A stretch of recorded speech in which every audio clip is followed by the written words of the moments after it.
And a welcome here to Wake Up Call with Dan Tortora, where sports truly meets that thing called life. Hope you're having yourselves a tremendous morning this morning and having a wonderful weekend, hopefully, you had here, as we are very much into the football world, and I'm ecstatic about that. So here on Wake Up Call with Dan Tortora, starting off your week, proud to have you here every Monday through Friday from 9 a.m. to 11 a.m. Eastern Time, where sports meets life. We are up and down the East Coast, the Midwest, and the West Coast, all on these wonderful channels, as well as all around the world. I want to thank those that have watched and listened from the United Kingdom, Spain, Italy, as well as Canada, Mexico, Russia, China, the Middle East, all over the world. We've had people listen. Australia recently here. We had some people out in Australia. So thank you for watching, listening, reading, and enjoying Wake Up Call. You can find everything that has to do with Wake Up Call by going to wakeupcalldt.com. That is our main site. And of course, live throughout the week, Monday through Friday from 9 a.m. to 11 a.m. Eastern Time on youtube.com/wakeupcalldt, facebook.com/wakeupcalldt, and on wakeupcalldt.podbean.com. And once the show goes live, it hops into the archive, and you'll find us on Amazon Music, Audible, iHeartRadio, iTunes, and Apple Podcasts, Player FM, Podbean, Podchaser.com, Podvine, Spotify, TuneIn, and YouTube. All you have to do is search Wake Up Call with Dan Tortora, or one word, Wake Up Call DT. Awesome show coming up here for you today inside of MonPazPopcorn.com's What's Poppin'. DT and Murphy starting off your week here on Wake Up Call. And Brendan Murphy and I will be talking with you about college football, the NFL, as well as our sports card show and tell with GG Cards and Breaks. And your boy, I did some things, and they're inside of this box, and you guys are going to find out what that is. So I realized putting it together last night that between eBay and GG Cards and Breaks and then yesterday's Collectors Fest, I brought a a few things home. There's a few things going on, and there's more to come because I was wheeling and dealing last night. So a lot of great stuff coming up. Murph got some big things as well, big ticket items out in the Philly show. So excited to have all of that coming up here on Wake Up Call with Dan Tortora, where sports meets life. It is game day.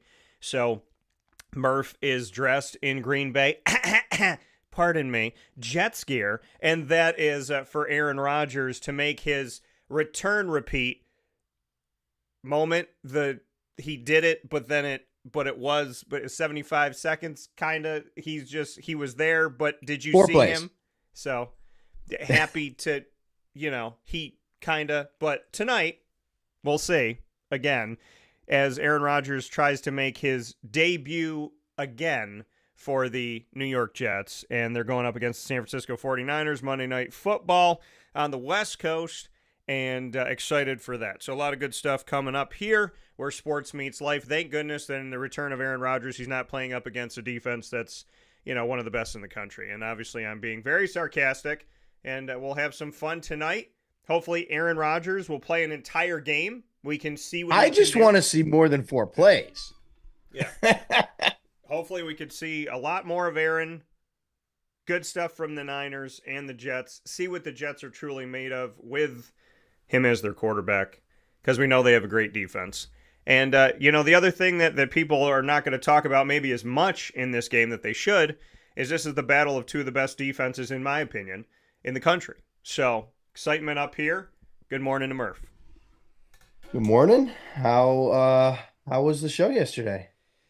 It was good, man. It was good. College Collectors Fest was very good. It was right when I went in, got to bump into my buddy Matt Michael, so I want to shout him out, and he said something that I think you can flow with, and a lot of people can. I know Josh and Anthony can over at GG Cards and Breaks, and he was like, "We're big kids."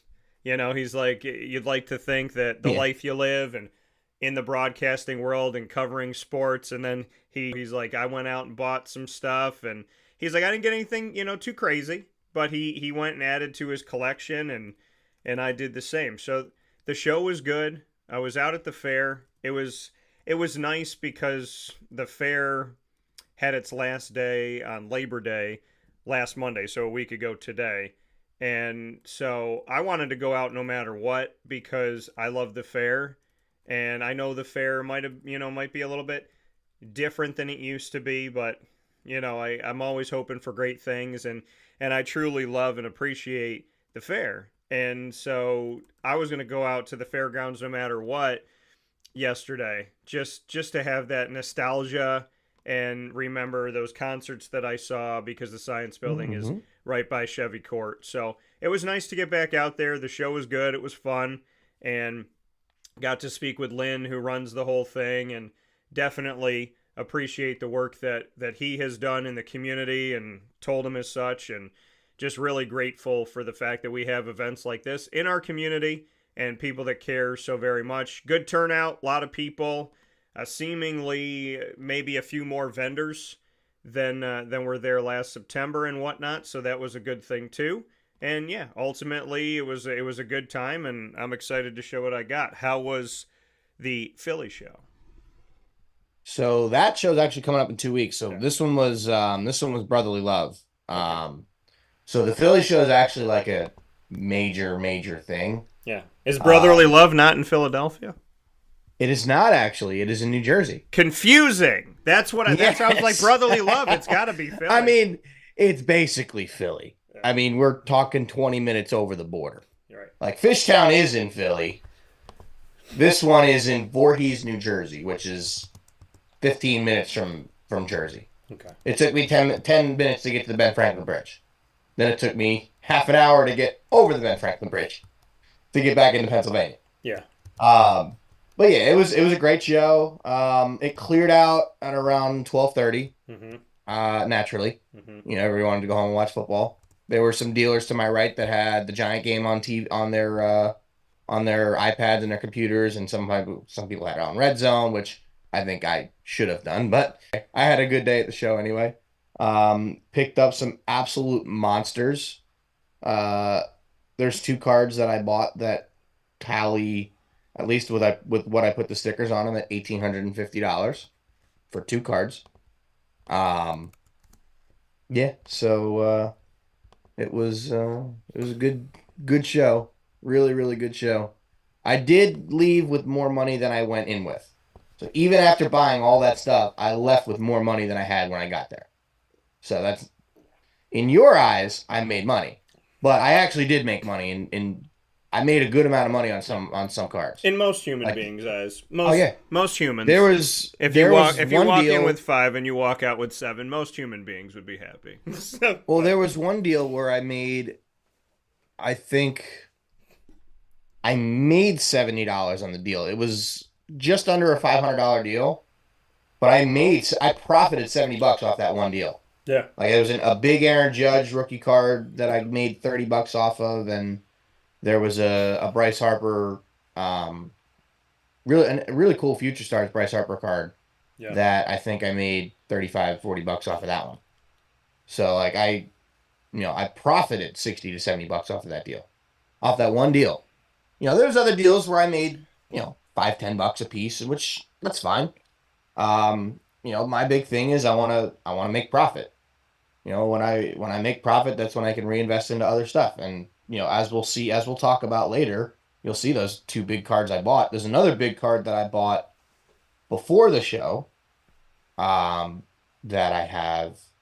None of these 3 cards are sold yet. Because remember the last time I bought the last 2 times I bought big cards on a show, at a show, they sold the next that night. So I specifically said these 2 are not for sale yet. So I still have them in my possession, and I will still have them in my possession for at least a couple more days. I wanted to own them for a little more than 24 hours because the one card, it ain't the Richardson card. That one card I might grade. Yeah. I have not decided yet, but it looks like there's something on the back that makes me weary about grading it. It makes me think it would get a 9, which means I might send it to SGC just to see. Yeah. Yeah. I mean, and we're going to be showing those on the bookend here of the show on the other side. And we look forward to that. A lot of good stuff coming up. A lot of awesome things to show. I'm excited about what's come home. Hey, real quick though. Yeah. Your boy, Kyle McCord looks good first couple games of the year. Yeah, and that's a perfect segue. College football, wins and losses, what's going on here. And the first topic that we have before we jump into Syracuse is taking a look at who's been winning and who's been losing. And we know who's been losing. And how the Big Ten and Notre Dame have been holding up in those highest of rankings. Notre Dame, folks, fifth in the country. Fifth best team in the country. Number 5. One more time. Why? Who knows? Because Rudy's a good movie. And historically, they're supposed to play good schedules. On paper, things are nice. On paper, that's what we hear a lot. On paper. But when they played this game, because remember Syracuse beat this MAC team. They beat a team called Ohio, who has had back-to-back 10-win seasons. And the Ohio Bobcats, double-digit winning seasons, you beat them 38-22 at home in Syracuse. And people say, well, big whoop. It's an unranked team. It's from MAC like the Big 12 and the SEC and the ACC and so on and so forth. So who cares? And then Penn State plays a MAC team, and they play Bowling Green, and they barely get out alive by 7 points. And then Notre Dame in South Bend hosts a MAC team, Northern Illinois, who's unranked, and they lose 16-14. Northern Illinois has never... They didn't even score enough points to cover the spread. Northern Illinois... Spread was 28.5 points. Great. Northern... They didn't even, there wasn't even enough points scored in the... Well, yes, there was. Northern Illinois has never defeated a top 10 team. Northern Illinois, this is their first top 10 victory ever in the history of their school, top 10 ranked team. So, now they're ranked. But here's the thing. Notre Dame, so, Notre Dame, we've talked about Notre Dame on the show here before.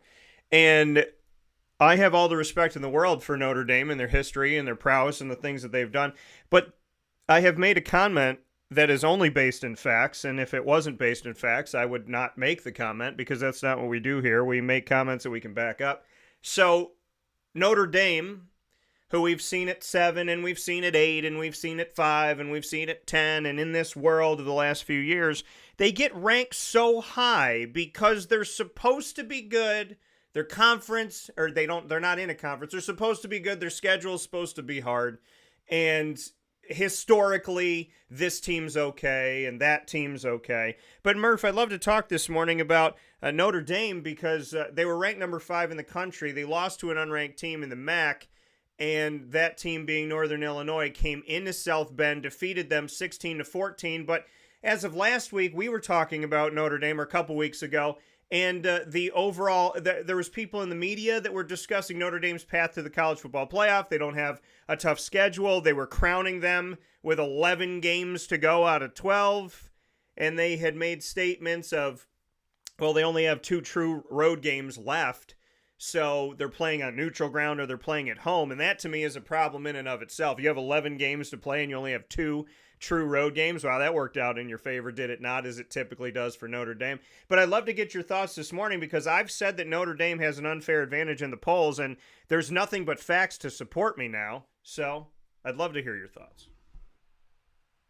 Yeah, well, this year was a very uncommonly easy schedule for Notre Dame, and you look at who they're playing. Now, granted, 2 weeks ago, Florida State was a top 10 team. They are now unranked. We'll get into them later. They beat Texas A&M week 1. Texas A&M, good SEC school, good win. Okay, that I think validated them moving up from 7 to 5 in the rankings. Teams they got to play later this year. Louisville, who's been a solid team in the ACC over the last couple of years. Stanford hasn't done anything since Andrew Luck left. Georgia Tech has a quality win over Florida State, obviously. Navy, who, by the time they play Navy could be a top 25 team. It happens every year. They're usually like 25, 24. They'll win 9, 10 games, and then they'll play and have the Army-Navy game. One of them is usually ranked in the top 25 by the time Notre Dame plays them every year. Virginia's 2-0. They have USC, which is going to be a tough game for them. But other than that, you look at the schedule, it's a cupcake, right? Prior to Saturday, you would have thought Northern Illinois, cupcake. Purdue, cupcake. Miami of Ohio, cupcake. Stanford, cupcake. Georgia Tech, better team, but still cupcake. Navy, Army, you expect to beat both of those teams. Florida State would have been a tough game. Yeah. Now it's probably a cupcake game. And then USC is your only tough one. Lost to Northern Illinois. Mm-hmm. I have never heard of Northern Illinois before that game. And I'm not lying to you. If I have, it was just I didn't remember. Yeah. Notre Dame was a 28.5-point favorite in South Bend on NBC. Yeah.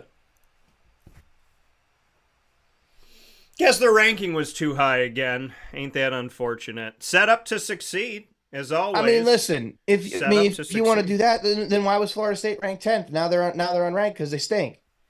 Here's the thing. Florida State has not been in a world of unfair, up there, high ranking every year. We talk about the Big Ten. We talk about Notre Dame because there's a factual unfair advantage. By the way, Michigan, great job. Number 10 in the country. Hosted Texas. Big game. Finally challenged. Finally challenged. Finally in your non-conference play. Finally challenged in your first 7 weeks, 8 weeks of the year. Michigan is used to playing 9, 10, 11 games before they have a challenge, which is Ohio State at the end of the year. They play through the schedule of unranked nothing, and people highly tout them. They win the games they're supposed to win because they're playing unranked teams and they're ranked in the top 3 in the nation. And then they play a tough team, and sometimes they win and sometimes they lose, but by that point, they're hoping that they have 10 or 11 wins so that people that are making these votes can validate themselves. But Michigan finally got challenged. They played Texas. And going up against Texas, who's in their first season in the SEC. Texas, who's considered a good team. Texas, who hasn't been ranked that high as Michigan and Ohio State in recent years. They've had to win their way up. They've had to defeat the Alabamas of the world. But Texas didn't just come in to Michigan and beat Michigan. They came into Michigan and blew them out. 31-12 by almost 3 touchdowns. They win this. So, again, I'll state it so it can be heard. I don't like stating it over and over again. I feel like some people out there that have to continuously say it to validate what they're saying. But the reality of it all is I would not talk about the Big Ten if the Big Ten didn't have an unfair advantage and they don't back it up. I would not talk about Notre Dame if Notre Dame didn't have an unfair advantage and they don't back it up. I said if Michigan backed it up, then good for them, and we're moving on. If the SEC had an unfair advantage, because see, the thing with the SEC is they back it up. Alabama backs it up. Georgia backs it up. So beyond that, we're not talking about the ACC with an unfair advantage because the ACC's got to fight tooth and nail most of the time to get anywhere, and Clemson's the glory child. But Wake Forest, Louisville, NC State's got some respect in the polls. They do get some of that and have a good game. But we look at the scope of the country. And the scope of the country, if you go back, and it's not just 2020 where it was an egregious party foul, 2020 showed you how deeply the AP and the coaches poll reflects an unfair advantage to the Big Ten and Notre Dame. And if you didn't see it ever, you saw it then because it was right in front of your face. We were all sitting at home going, what the hell does this mean? These teams didn't even play yet. But that continues. We're only talking about it on Wake Up Call because it's happened. If you go back and look historically on this show, I never talked about the Big Ten when it came to unfair ranking advantage because until it started being like, oh my gosh, this is every year. This is Ohio State and Michigan all the time. This is Notre Dame. Why is Notre Dame ranked this high? The 2 college football playoffs that Notre Dame made, they were embarrassed. And if you looked going in, you would say, why in the hell is this team even regarded as a top 4 team in the nation? And then they proved that they weren't. And the Texas A&Ms and the Cincinnatis that had to sit at home and watch this unfair advantage, who knows what they would have done? Could they have scored less than 0? No. So, well, that's a good thing. But the Big Ten and Notre Dame, I bring it up on this show because it is a factual thing. If it was the SEC, if it was the Big 12, then I would be talking about them and their unfair advantage. Michigan, we're 2 weeks in, didn't back it up. They got challenged. They weren't playing East Missouri State of Leavenworth Bumblebread. They weren't playing, the Hogwarts University of Fun Time. I don't know what you want to call these things, but they weren't playing the schedule they typically play. They were playing a difficult team. And they responded as a team that is typically not challenged in the beginning of the season. It is easy to roll. It is easier, I should say, because you have to play the games in front of you. But it is easier to roll when you're playing Maryland and you're playing Rutgers and you're playing Northwestern's been better, but sometimes Northwestern. It's easier. It's not their fault the bottom of the conference is terrible. Right. It's easier to play every single year, almost. Penn State, Michigan, Ohio State are ranked. Nobody else in the Big Ten's ranked. Now that you because they stink. Now you have to play, but they're playing them and they're getting because you have to push right. But they're in your conference. But you're getting pushed up for playing them. Syracuse. Why do you think Cincinnati got punished all those years? Because their conference stinks. But their conference, when you look at some of those teams within that conference, the Houstons, the UCFs. Oh, yeah, there's some good teams. Right. They did the work they were supposed to do. There's some good teams. But the bottom of the conference is terrible. Right. You can't – it's the same argument. Literally. But it's not because the bottom of the conference, the middle of the – it's not the same argument because Cincinnati doesn't start out in the top three because UCF – But somebody's got to start there. How do you pick teams to start there? How do you pick teams to start? Why was Florida State ranked top 10? Why was Notre Dame ranked top 5? Because they expect them to be good. But that's the issue with the preseason. That's the issue with preseason rankings. The reality is such: anyone who has eyes can look at a ranker, look at every year, and if Ohio State and Michigan aren't in the top 10, I would be shocked. Ohio State lost their quarterback. He's at Syracuse now, still in the top 10. Michigan lost their head coach and their quarterback, still in the top 10. Notre Dame lost their quarterback, still in the top 10. How many times would that happen for Syracuse? I'll let you know, 0. How many times would that happen for Florida right now? 0. How many times would that happen for UCF, who is undefeated? 0. How many times would it happen for the coach of the year of a conference who's coming back and leading and doing this? How many times would it have happened for Mike Norvell when he was at Memphis and not at Florida State? 0. The reality of it all is that we're given high rankings again, as I've brought up here on the show. This is not an attack of the Big Ten. It's an attack of something that's unfair. It's not an attack of Notre Dame. It's an attack of something that's unfair. Notre Dame was told basically they could sleep through the rest of their schedule except for maybe one game. That's what I was hearing. Maybe they get challenged once or twice, but it's going to be an easy road for the Irish. Now, you lost to an unranked team in South Bend. You're ranked 5th in the country. You're not a top 5 team. You're not a top 10 team. And they shouldn't have been going into the season. But why are they there? Because they have a lot of money and because they have their name. And as far as Michigan goes, congratulations. But how do you decide who gets up there? The preseason is a tough thing to put anybody up there. So why wouldn't you just basically take the end of season rankings from last year and just make them the preseason ranking? Because you lose your coaches, you lose your quarterbacks, you have guys in the transfer portal that move around. California's hard to rank because half of their team is transfer. Syracuse is hard to rank because they have so many transfers coming in. The thing about it is you lose Jim Harbaugh, and does Michigan feel it in the rankings? No. Does Ohio State feel it in the rankings? Didn't they get ranked 10th and they just won the national championship?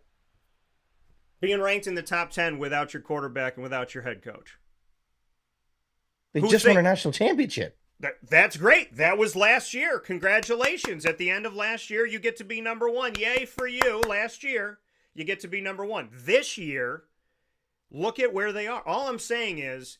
But how do you decide, though? Do the Big 12... You take all of that factored in. Right. How do you decide who's in the top 25? You have to pick 25 teams to be in the top 25. Right. How do you make that decision? You go based off recent history. People have recency bias. That's the way it is. Yeah, they have recency bias. But they have recency bias. That's why Ohio State, Michigan, and Penn State are always in the top. Always in the top 25. That's why teams like Georgia and Alabama will never be ranked outside the top 5. That's why you have teams like your Clemsons of the world that will never be outside the top 25 in the preseason because they expect these teams to be good, right? Expect. Well, what do you say about power rankings in the NFL? NFL power rankings to start the year. Bucks win the Super Bowl with Tom Brady. Not the number one team. No. All right, let's go back even further because this makes more sense. Broncos win the Super Bowl with Peyton Manning. The sheriff rides off into the sunset. He's done. How do you rank them? They just won the Super Bowl. But they lost Peyton Manning. Yeah. Were the Bucks ranked number one in the power rankings after Tom Brady won a Super Bowl? No, they're still talking about the Cowboys. They're still talking about the Niners. They're still talking about these other teams. Are the Cowboys at the top when they come back with Dak Prescott and CeeDee Lamb and Micah Parsons? No. Who's at the top? The Kansas City Chiefs? What did they lose, though? What did Kansas City lose? They have their head coach. They have their quarterback. They have Travis Kelce. They have their defense. They have their offensive line. They added Xavier Worthy. But look at who is But look at the teams that are like the favorites to win the Super Bowl every year. Do they win the Super Bowl every year if you're the favorite? No. It happens. Right, but I'm stating an obvious fact. It happens, but it doesn't happen every year. Right, but I'm stating an obvious fact here. I have said that the Big Ten has an unfair advantage of the rankings week 1, 2, 3, 7, 12, whenever the ranking comes out. They have But what if you put the Big Ten against those teams from the Big 12? Against Notre Dame? I think they'd beat them. That's all great. I think you have to rank. I think the way you have to rank, and this is how I would do it. If you put these two teams head to head, who do you think would win? This team would win? Okay, I'm going to rank them higher. Right?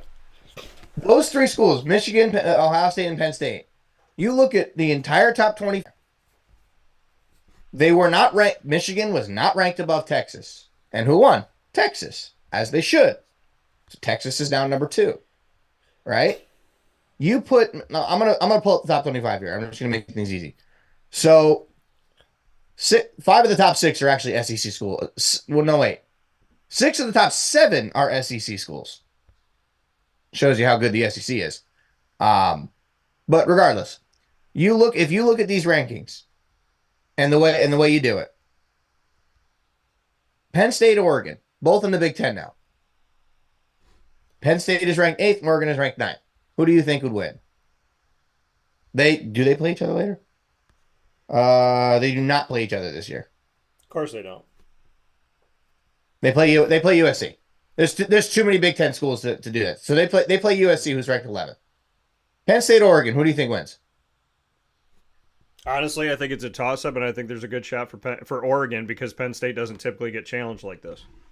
Okay, you're 8-9. You're right next to each other. Toss-up, perfectly valid. All right. Who else we got? Michigan and Arizona. Who wins? Arizona's been a big question mark, but they have arguably the best wide receiver in the nation right now. Dino Babers is out there helping out the offense, and we know that he's an offensive mind. Arizona would be a tough matchup for anybody right now because of the weapons that they have, the ability that they have to move the ball down the field, and that they have potentially one of the top 5 draft picks on their team right now at wide receiver. Fair. And then make a pick. I would say Arizona right now. Okay. So in your rankings, you would have Arizona higher, and that's fine, right? But you have all these people that are making these rankings. Yeah, Arizona's 2-0, and they haven't gotten blown out by anybody. So yes, I would have Arizona above a Michigan team that. But they got blown out by the number 2 team in the nation. They got blown out by the number 2 team in the country. But where is Michigan? Okay? So Clemson got blown out by the number 1 team in the nation. They fell from 14 to 25. They fell almost out of the top 25, losing to the number 1 team in the nation. Notre Dame lost to an unranked team, and they're still in the top 25. How does that happen? How do you fall? I don't disagree with you. How do you as Clemson? I completely agree they should be out of the top 25. Notre Dame won't fall out of the top 25 because then they can't argue them back into the college football playoff. Notre Dame falls from 5 to 18 in one poll, and they fall from, where were they in this one? 7 to 19 in the other poll. They're still in the top 25, yet Clemson was punished. So to your point, Clemson lost to the number 1 team in the country, Georgia, who I believe has won something ridiculous of like 28 of 29 games or whatever, but somewhere around there when they were going into the postseason last season. So they lose to Georgia on a neutral field, and they fall to 25. They're barely in. Notre Dame they were 14, right? Yeah, 14 in the AP to 25. Notre Dame loses to Northern Illinois, and of 134 Division I-A schools, I'm going to guess that they probably had them between 81st best team in the country on the ranking. And you fall from 5 to 18, you poor unfortunate soul. Proving my point. Notre Dame can have a horrendous loss to an unranked team at home in front of their crowd and still be in the top 20. Where Clemson has to beg, borrow, and steal to stay in the top 25, losing to Georgia. This is the unfair advantage that continues I don't to slap disagree people with you across on the that. face. It's right there. I completely agree with you on that one, that Notre Dame should not be a top 25 team right now.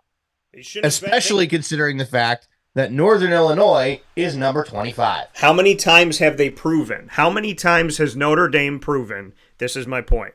And they've Michigan proven to be a top 25 team. Not maybe not this year. Not a top 5, not a top 4, not a top 10, not a top 15. Fair. Notre Dame has not proven when they start at 7, they start at 8, they get to 5, they get to 4. And they lose. They're not that good. These last 5 years, 6 years, more than that, go through it. Notre Dame has not justified it.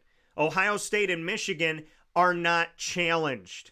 Ohio State played 8 home games. Most teams play 6 or 7. They typically play 6 on the road, 6 at home. Maybe it's 7 one year at home, then the other year it's 7 on the road. They played 8 home games. They started the season 5 straight home games. Michigan had 4 games at home. Michigan, unranked teams. Ohio State, if you go back through the history, this is why I make the point. Again, it's not an attack of these schools, and it's not an attack of their conference. I would say this about any school in any conference that was given an unfair advantage. Ohio State has been given, Michigan has been given, and Notre Dame has been given unfair advantages. And I've talked to their fans. I've had people laugh at Notre Dame fans. They laugh and they go, "You're right. We know we do. You're right. We know we got the advantage. We know we probably don't deserve it, but we have it." Ohio State and Michigan don't back it up. Go back to last year, unranked city. Go back to the year before, unranked city. It must be nice to not be challenged. Now that Michigan's finally been challenged in the first 2 weeks of the season, God forbid, they lost at home by almost 3 touchdowns because they're not playing Eastern Kentucky. Because they're not playing, well, goodness sakes, maybe if they played NIU, they'd get a good game. Notre Dame showed that. But Michigan cannot hang with really good teams, especially early on in the season. More often than not, they're never challenged. Texas doesn't come into Michigan.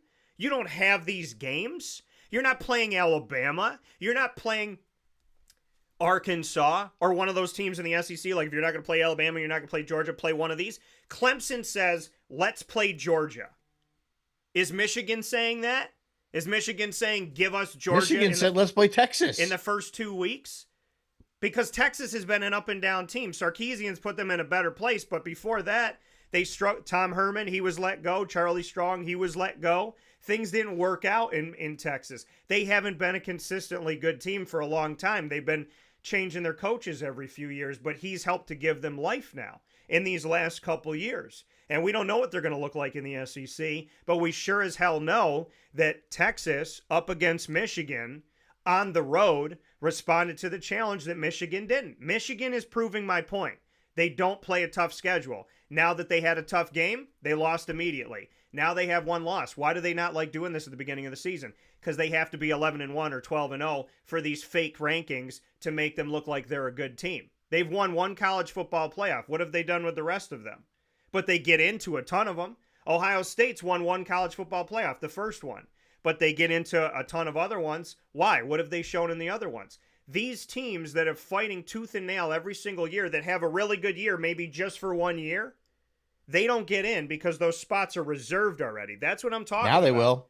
They're reserved spots. Already being argued, well, how do we get them back? How do they do this? How do we move this around for this? I will pose this question to you, though. If Notre Dame were to play Northern Illinois another 9 times, they will win 9 times. I guarantee you that. Oh. Most of the time when these big schools lose to an unranked team out of the MAC or out of the Mountain West or wherever, they take them lightly. They think it's a cupcake game. Yeah, Liberty. Which for the most part it is, right? Like Florida kicked the crap out of Samford on Saturday night. Yeah, it happens. I mean, they're gonna do that every once in a while, right? But think about, you've seen Miracle, right? You've seen that movie. I've actually met some of the people, but yeah. Okay. So in the movie, when Herb Brooks is talking right before they go out to play the Soviet Union, he talks about how, that team, you play them 10 times, they might win 9 of them, but not this one. That I think firmly was the case with Northern Illinois. They took a page out of Herb Brooks's book, and they beat Notre Dame, the big bad Notre Dame, out Fighting Irish, the one time they needed to. They play them 9 more times, Notre Dame probably annihilates them. Because Notre Dame will hold a grudge, and they are going to kick the crap out of them the next 9 times that they play. But they didn't win that one. Most of the time when you see these big, big schools, when you see Penn State, Michigan, like Penn State, I guarantee you took Bowling Green lightly. And they woke up just in time to come out and win the game. Should they have fallen in the rankings? Yeah, I think they should have. Now, did they? No. They stayed put at 8, which, all right. They, somewhat valid. Tennessee definitely should have moved up. That was valid. Missouri definitely should have moved up. That was valid. Right? But especially out of conferences like the MAC, are always taken lightly. Always taken lightly. FCS teams. These schools don't care. They're paying them to come get annihilated. Oh. Northern Illinois got paid $1.something million. I think it was like $1.4 million. $1.4 million. They got paid $1.4 million to come and beat Notre Dame in South Bend. Yeah. Great for them. Do I think they're going to be hanging around in the top 25 for the rest of the year? Probably not. They got their main win. If they do, good for them. Yeah. Give them a chance to make the playoff. That'd be fun. Well, I'll tell you this: Who else do they play? If they went undefeated, they probably won't be in the top 25 because you got to keep places for last year's 3-loss Notre Dame team. No, yes, they will. Oh no, they won't. Yes, they will. Coastal Carolina. They have. If they go undefeated. It doesn't matter. If they go undefeated, number one, they will be in the playoff. Because I don't think there's going to be another American or whatever else team that gets ranked high enough. You say that, but they have a top 5. Advantage. You say that, but there's the unfair advantage. Notre Dame was in the top 20. So then the American has an unfair advantage. The American doesn't. Where is the American's They have the advantage over the MAC. Where is their advantage? They've been in one college football playoff that they were still trying to argue. Cincinnati beat Notre Dame head-to-head in South Bend by more than a touchdown. When do we see MAC teams ranked in the top 25? You don't. Right, but the Sun Belt? Literally never. Why do you not see it, though? Why do you not see it? They're not that good. Because you have to keep spots for other schools. Coastal Carolina went undefeated and barely was in the top 25 within the last couple of years. You had to look and go, is that a 12-0 team that's all the way down there? Notre Dame, 9-3, hanging out in the top 25. 3 losses. But do you think unless Notre the rest Dame of the nation is losing Coastal all Carolina? These games, what are you doing here? But like I said before, would that team it doesn't beat matter. the other team? Okay, what I think and what That's happened. how you have to rank them. It's not. It's what you Who do you think would win? It's what you think and how it happened. If Notre Dame is in the top 25 and Northern Illinois is in the top 25, which they're not in the coaches poll top 25, mind you, they're only in the AP.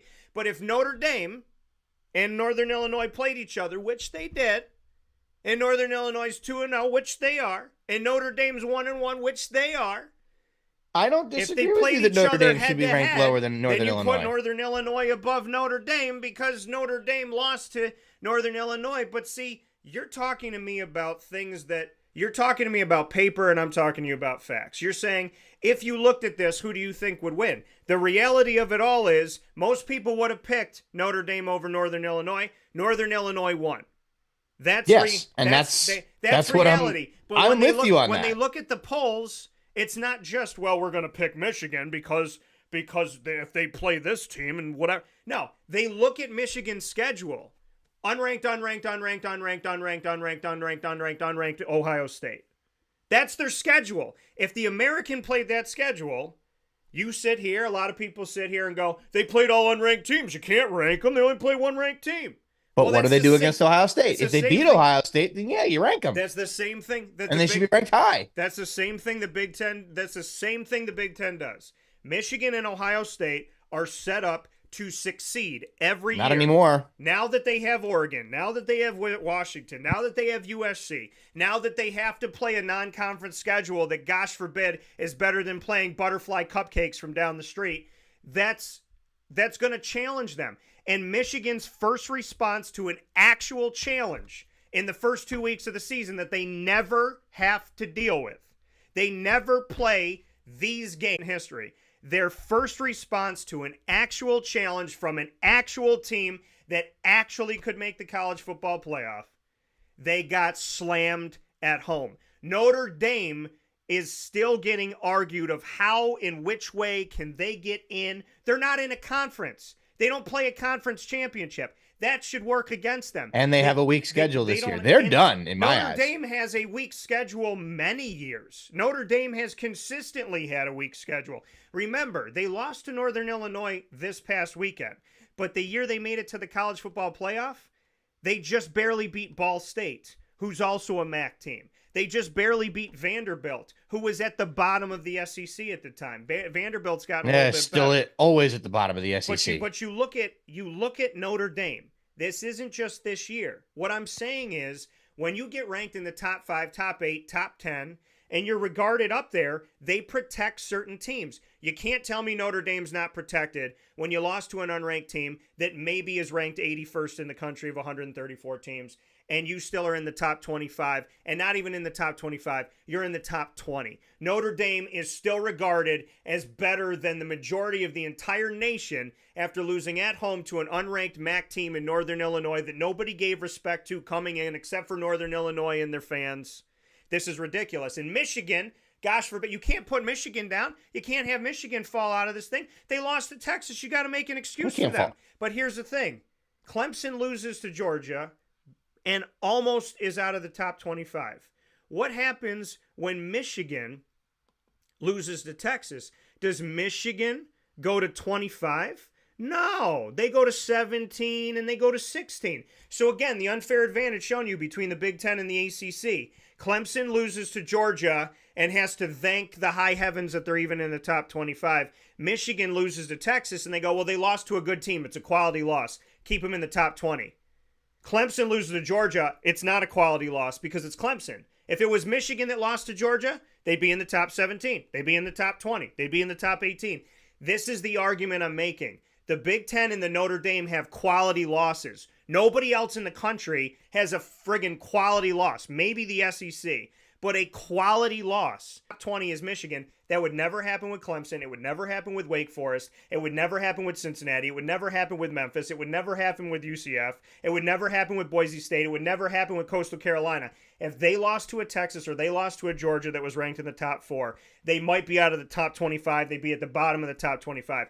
Clemson falls farther than Michigan, playing the number 1 team in the country. Texas wasn't the number 1 team in the country. My argument is based in factual evidence. Look at Michigan. Look at Notre Dame. They're still in the top 20. After one losing to an unranked team and another one getting blown out, and both of those games were at home. If that was Clemson, they'd be at the bottom. Not disagreeing with you at all about Notre Dame. They should be ranked lower than Northern Illinois because by my logic that I said before, who would beat who? There is factual evidence that Notre Dame played Northern Illinois. Northern Illinois won. Notre Dame should be ranked lower. Early in the season, right? As the season goes on, if Northern Illinois loses 3-4 games, Notre Dame continues to win. They're 8-1. then yeah, Notre Dame should be ranked higher than it. But if all else is equal, and they have a head-to-head matchup and their records are the same or similar, the team that won that game should be ranked higher, as it should be, right? So, looking at standings so far, LSU lost to USC. USC is now ranked number 11. LSU is ranked 16. Michigan to Texas. Texas is ranked higher, obviously. Yeah. We agree that Notre Dame should be ranked below Northern Illinois. No argument there. These schools that lose and fall, they can only fall so much. Right? By my same logic, if there is no head-to-head game, how do you rank one team higher than another? Who do you think would win? That's how I would do it. So you think that Louisville, Arizona, Clemson would all beat or would all lose to Michigan? That Michigan is better than Louisville, who has a chance of making the college football playoff. Michigan is going to find somebody that can cover the wide receiver talent that's in Arizona. But it's all opinion. How do you think the rankings get made? What I'm saying to it's people's opinions. What I'm saying is Clemson fell farther than Michigan fell because I don't think Clemson should have fallen as far as they did. But they fell farther than Michigan. Why is that? Because the Big Ten is regarded higher in the rankings than the ACC. That is my point. The Big Ten is protected in the rankings. That is the point. If it was, both teams look pretty bad. But they were protected. I think if you make them drop equal spots, I think it's fine because Clemson was. Which they didn't Clemson was what? Clemson dropped double-digit spots. Michigan dropped 7 in both. Yeah. They didn't drop as far. Yeah. Now, if I look at the teams that Clemson is ranked ahead of, Nebraska, Boston College, NIU, the teams that got votes, Illinois, Boise State, Texas A&M, do I think Clemson beats those teams? Yeah, probably. Why they're ranked higher. Now, if you ask me who would win between Oklahoma and LSU, I probably would take Oklahoma. I would probably take LSU in that case, not Oklahoma. So to me, I would rank LSU higher than Oklahoma. That's a different conversation. I don't have a vote, right? So Oklahoma's 15, LSU's 16. Yeah. LSU is the highest ranked one-loss team, because their loss came in a very competitive game against USC. ranked one spot above Michigan. Yes. Even though LSU... As they should be ranked above Michigan, because I think LSU would beat them. Right, but look at where Michigan is. I would have Arizona above them. I would have right now Louisville above them because they're 2-0. That would be your ranking, and that's fine. They're playing better. All I'm saying is they're protected. That's all I'm saying. Clemson falls farther than Michigan. That's protection. Michigan and Ohio State start off in the top 10. Notre Dame starts off in the top 10. That's protection. But look at last year, look at the year before, look at the year before that. How many times with being ranked number 2 and 3 in the country or in the top 4 or in the top 5, typically we see Ohio State, Michigan, no matter who their coach is, quarterback is, no matter who left in the transfer portal, no matter who came in, where are they ranked? The top 2, the top 3, the top 4, they're ranked. How many times do they back that up? Twice in the last decade. But you got to pick ranking somehow. You got but if it's the same. But let's be honest. Are you going to put Vanderbilt number 1? No, just but I'm saying they play in the SEC. I get your point, but it's the same teams. It's the same teams. It's always Ohio State and Michigan. And the rankings sort themselves out through the season. It's always Ohio State and Michigan. It's the same. But they always sort themselves out. If those teams aren't good, they don't themselves out. They get into the college football playoff in 99.9% of the time. They lose. But if those teams weren't good, they would lose. If those teams weren't good, they would play ranked teams. They don't play anybody ranked. Now they do. Look at the Big Ten now. Now they do. Now I'm talking about leading into now. They have not. This year will be your evidence. Okay, let me tell you this. If you and I were coaching teams that played nobody ranked except for each other at the end of the year and maybe a Penn State, you and I play nobody ranked, Nobody ranked. You get 7 games at home. I get 8 games at home. You don't leave home for the first 5 weeks. I don't leave home for the first 4 weeks. We're ranked number 2 and 3 in the country. Pick and choose. You're 2, I'm 3. We're set up to succeed every single year. Every single year, we're set up. That's what I'm saying. They're set up better than other teams are set up. They were set up to succeed at all costs. They were put in the top 3, playing on ranks. They played nobody ranked in their non-conference schedule, and the only people that they played ranked were each other and Penn State. That was it. That system was set up. Go and look last year, the year before that. If you look at something that's consistently happening, not occasionally happening, you can see that they were set up to make the college football playoff. They were set up to have excuses put in place for them. They were set up to not have bear traps, but to have clouds that would lift them up when they needed to be lifted up. Clemson didn't get that. Miami didn't get that. There were other teams that didn't get that. And people can sit here and say to me, well, Dan, what about Alabama? What about Georgia?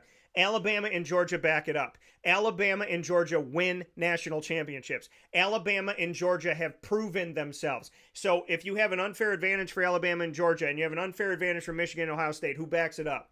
Alabama and Georgia. They're the ones that back it up. The SEC and the Big Ten have unfair advantages. The SEC backs it up. Notre Dame doesn't back it up. The Big Ten doesn't back it up. That's all I'm saying. I'm saying the ACC does not have it. The Big 12 doesn't have it. The American doesn't have it. The MAC doesn't have it. Conference USA, Mid-American, or I said the MAC, Mountain West, and the Sun Belt. None of them have unfair advantages. The only unfair advantages exist with the SEC, the Big 10, and Notre Dame. The SEC backs it up. The Big 10 doesn't, and Notre Dame doesn't. So you say, well, how do you rank everybody in the preseason? You rank them like, I think this team could beat that team. Okay, well, if every single year the rankings come out looking almost identical when it comes to Notre Dame, Michigan, and Ohio State being in the top 10, and Michigan and Ohio State being in the top 3 or top 4, if that's an every single year thing, somebody's got to call BS. Because how many times do those teams end up being in the top 3 in the nation? How many times can a conference in the ACC, the MAC, the Sun Belt, the Big 12 play a schedule where they play no non-conference ranked teams, and then they play a bunch of unranked teams in their conference, and they win, and they get screwed over? Florida State lost their quarterback, went undefeated. How were they treated? Would that happen to Ohio State? No. Would it happen to Alabama? No. Would it happen to Georgia? No. Would it happen to Notre Dame? They change their quarterback every year like underpants. No. It wouldn't happen to those teams because those teams are protected. If I sat down right now with Mike Norvell and Dabo Sweeney and a bunch of these, and Luke Fickell, if we sat down and had a coach's conversation and I said, Coach, tell me the truth. When you look at these rankings every single year, are there teams set up to succeed and teams set up to fail? Are there teams that have excuses and teams that have none? Are there such things as quality losses for this set of teams, but there's no such thing as a quality loss for this set of teams? They would tell. I don't make statements on this show unless I know what the hell I'm talking about. Because if I don't know what the hell I'm talking about, then I'm going to have to figure out what the hell I'm talking about. I am looking at a systematic time of years. From COVID to now, if we just look 2020 to today, and we go year by year, point by point, it is literally in front of people's faces that the Big Ten, namely Ohio State and Michigan, and Notre Dame, are put in places that other teams are not put in, given quality losses where that stupid moniker doesn't exist anywhere else. They don't fall as far. They're not challenged as much. They don't have to go through as much. Think about what it's got to be, to your point, head-to-head. Cincinnati goes into Notre Dame, into South Bend, and beats Notre Dame head-to-head. And there were people at the end of the season arguing that Notre Dame deserved to get in over Cincinnati because they played a tougher schedule, even though they lost to them head-to-head. And those people are delusional. But think about that. And they were saying Cincinnati only got in because they had to thank Baylor, not because they beat Notre Dame. And the year they put in Notre Dame over other teams, when they put them in, what did they say? Well, they beat Clemson. They beat Clemson. They beat Clemson without Trevor Lawrence. They beat Clemson with DJ Uiagalelei, who had played 5 seconds in college football. They beat them with DJ Uiagalelei. There were 3 teams that should have been in over Notre Dame that year. Right, exactly. But again, to prove my point. And one of them had 3 losses. Right, but to prove my point, why were they in? Why were they in? Because Notre Dame was protected. How can you sit there as the college football playoff chair and say to the camera, we put Notre Dame in because they beat Clemson. They played Clemson twice that year. The first time they played them in South Bend, they won in double overtime against a backup quarterback with no Trevor Lawrence. It took them double overtime to beat a backup quarterback that was never good at Clemson in DJ Uiagalelei. So one of the few big wins that he had, maybe the big win that he had, was on the road in South Bend in a double overtime game. Then Trevor's able to play at the end of the season in the ACC championship, and they blow up Notre Dame. Notre Dame is no chance in that game, so that should negate the win earlier in the season because now you have a starting quarterback and true talent. But why was that not negated? Because it was Notre Dame. That's why it wasn't negated. If that was Wake Forest, there'd be no conversation. If it was Cincinnati, no conversation. If that was Notre Dame's loss Florida, was Clemson that year, right? They beat him and lost him in the same year, right? They beat a Clemson team. They beat a backup quarterback at home in double overtime. It takes double overtime to beat a backup quarterback, but when you play the starting quarterback, you don't even have a prayer. Let's look at reality. No one argues with that. That was the single worst decision in the history of the college football playoff to put Notre Dame in that year. I'm looking at Texas A&M's schedule from that year. The SEC we know routinely great every year. Yeah. They lost to Alabama pretty handily. That was their only loss, was to Alabama. That Alabama team, in my eyes, is the second best team in the history of college football, behind the LSU team from the year before. That's just my opinion on that. Yeah. And I think a lot of people on the road, they lost to Alabama. They beat Florida at home by a field goal. They beat Mississippi State, who was good. They beat Arkansas. They kicked the crap out of South Carolina. They got postponed against Tennessee, but they rescheduled it later in the year. They beat LSU, the defending national champions. Obviously not as good that year. They beat Auburn. They go and beat Tennessee. They're 9-1. They're 8-1. Sorry. Yeah. I want to pull up Notre Dame's schedule that year. Here we go. Notre Dame 2020 football schedule. Their only loss was Clemson, and they got annihilated. They beat Duke, cupcake. They beat USF, cupcake. They beat FSU, good team, not as good that year. They beat Louisville 12-7. Mm-hmm. Kicked the crap out of Pitt. They kicked the crap out of Georgia Tech. Beat Clemson in double overtime. Beat Boston College. Beat UNC, who was ranked, and then beat Syracuse, and then lost to Clemson. How are you going to tell me that schedule was better than Texas A&M? It's not. That's why I had Texas A&M in the college. I understand that you want to say, "Oh well, their only loss was to Clemson, and they were ranked higher, and their best win was Clemson, and they were ranked higher than Florida was." All right, but look at who went toe to toe with Alabama. If Notre Dame played Texas A&M that year, they would have lost by 30. Oh, I completely agree. And I had Texas A&M in the college football playoff. If you go back and look at it, I had them and they should have been third. I had Texas A&M 3. I had Cincinnati 4. I'll tell you right now, and I've said this before. Had Florida beaten LSU that year, they go into the playoff with 2 losses. If Texas A&M got in the playoff over Florida, would I have been upset? Yes. Would I have understood? 100%. Because they beat Florida head-to-head. Their schedules are almost identical.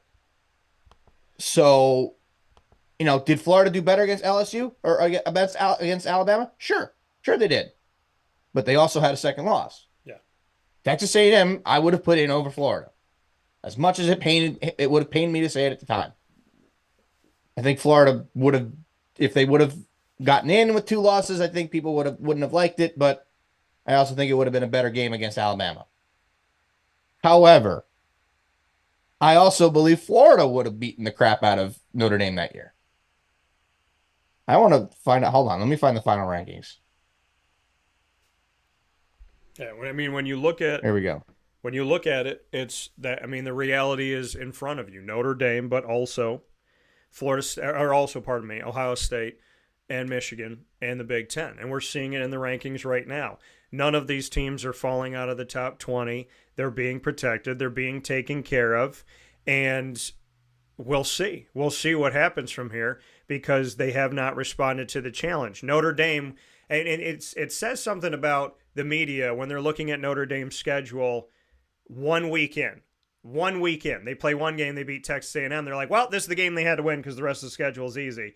If you're admitting that, if you're admitting that their schedule is easy, if you're admitting that on paper they're not being challenged, you're admitting another point that I'm making, which is how are you providing a road to a team that on paper, in your opinion, has an easy schedule and you expect them to breeze through it? They only have 3 true road games because after Texas A&M, they said they had 2 true road games. So you're playing 12 games truly on the road.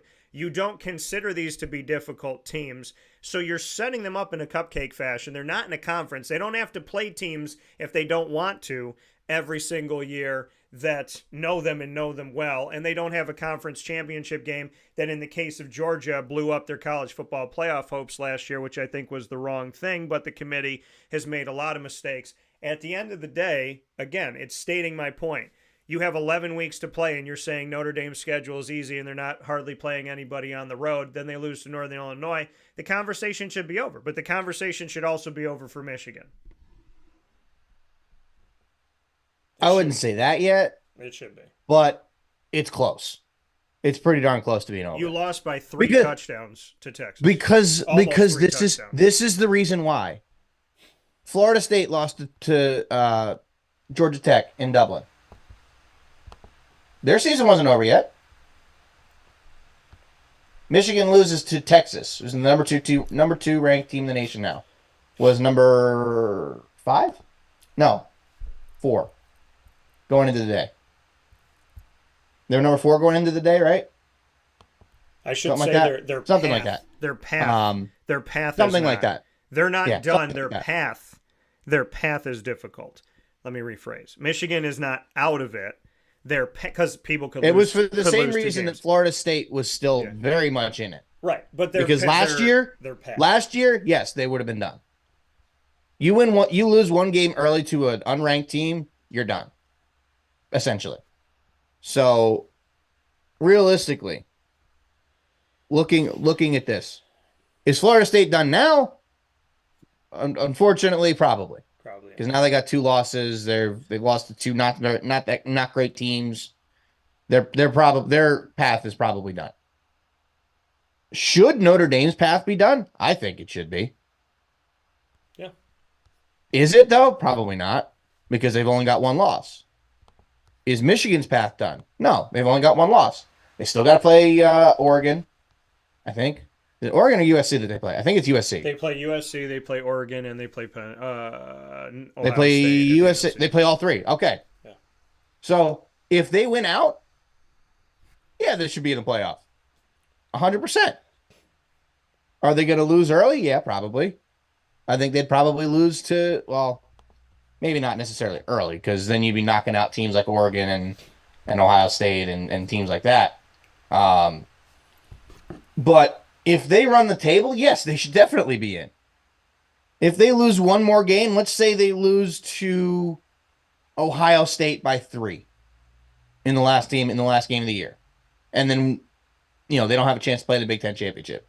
If that's their second loss, depending on the resumes of the other teams, they might squeak in as the 11 or 12 seed. Right? They wouldn't have made it to the normal playoff in a normal circumstance. Yeah. I think they could lose one more game, but it depends on the loss. If they lose to anyone other than Ohio State, I think they could still get in. If they lose any other game to any other opponent, they're out, in my eyes. See, but that's you're putting the bias in there right there.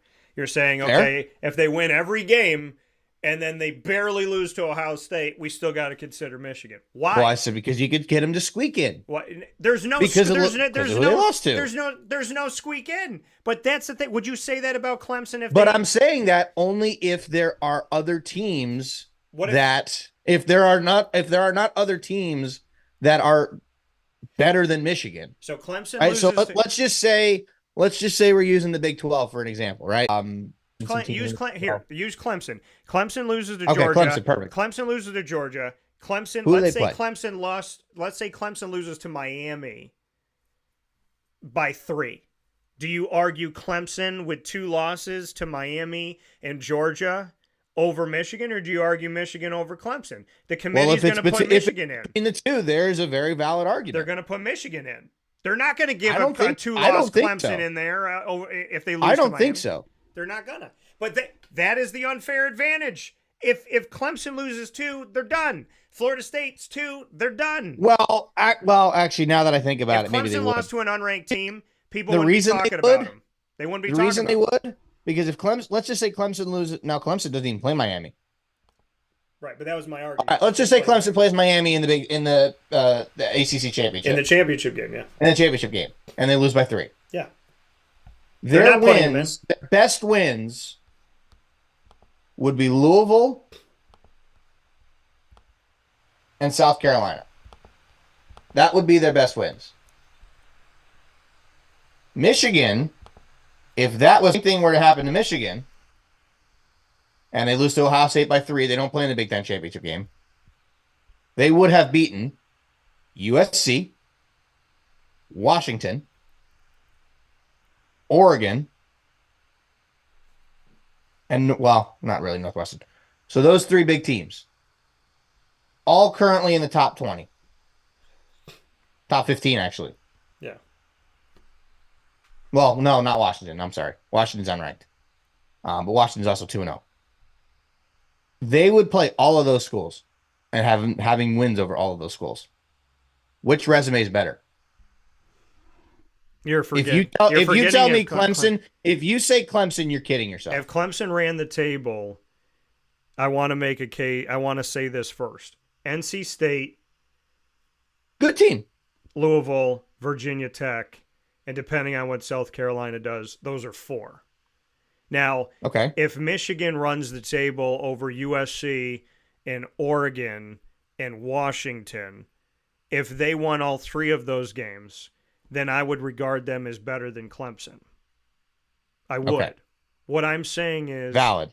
What I'm saying is the committee has already proven that Michigan is more important, or the AP and the coaches poll have already proven that Michigan. Oh, they would pick Michigan. They've already proven that Michigan's more important than Clemson because of how far both of them fell to the losses that they had. And Georgia's a better team than Texas, arguably, but I'd love to see that game. Now, I also don't think it's not going to matter.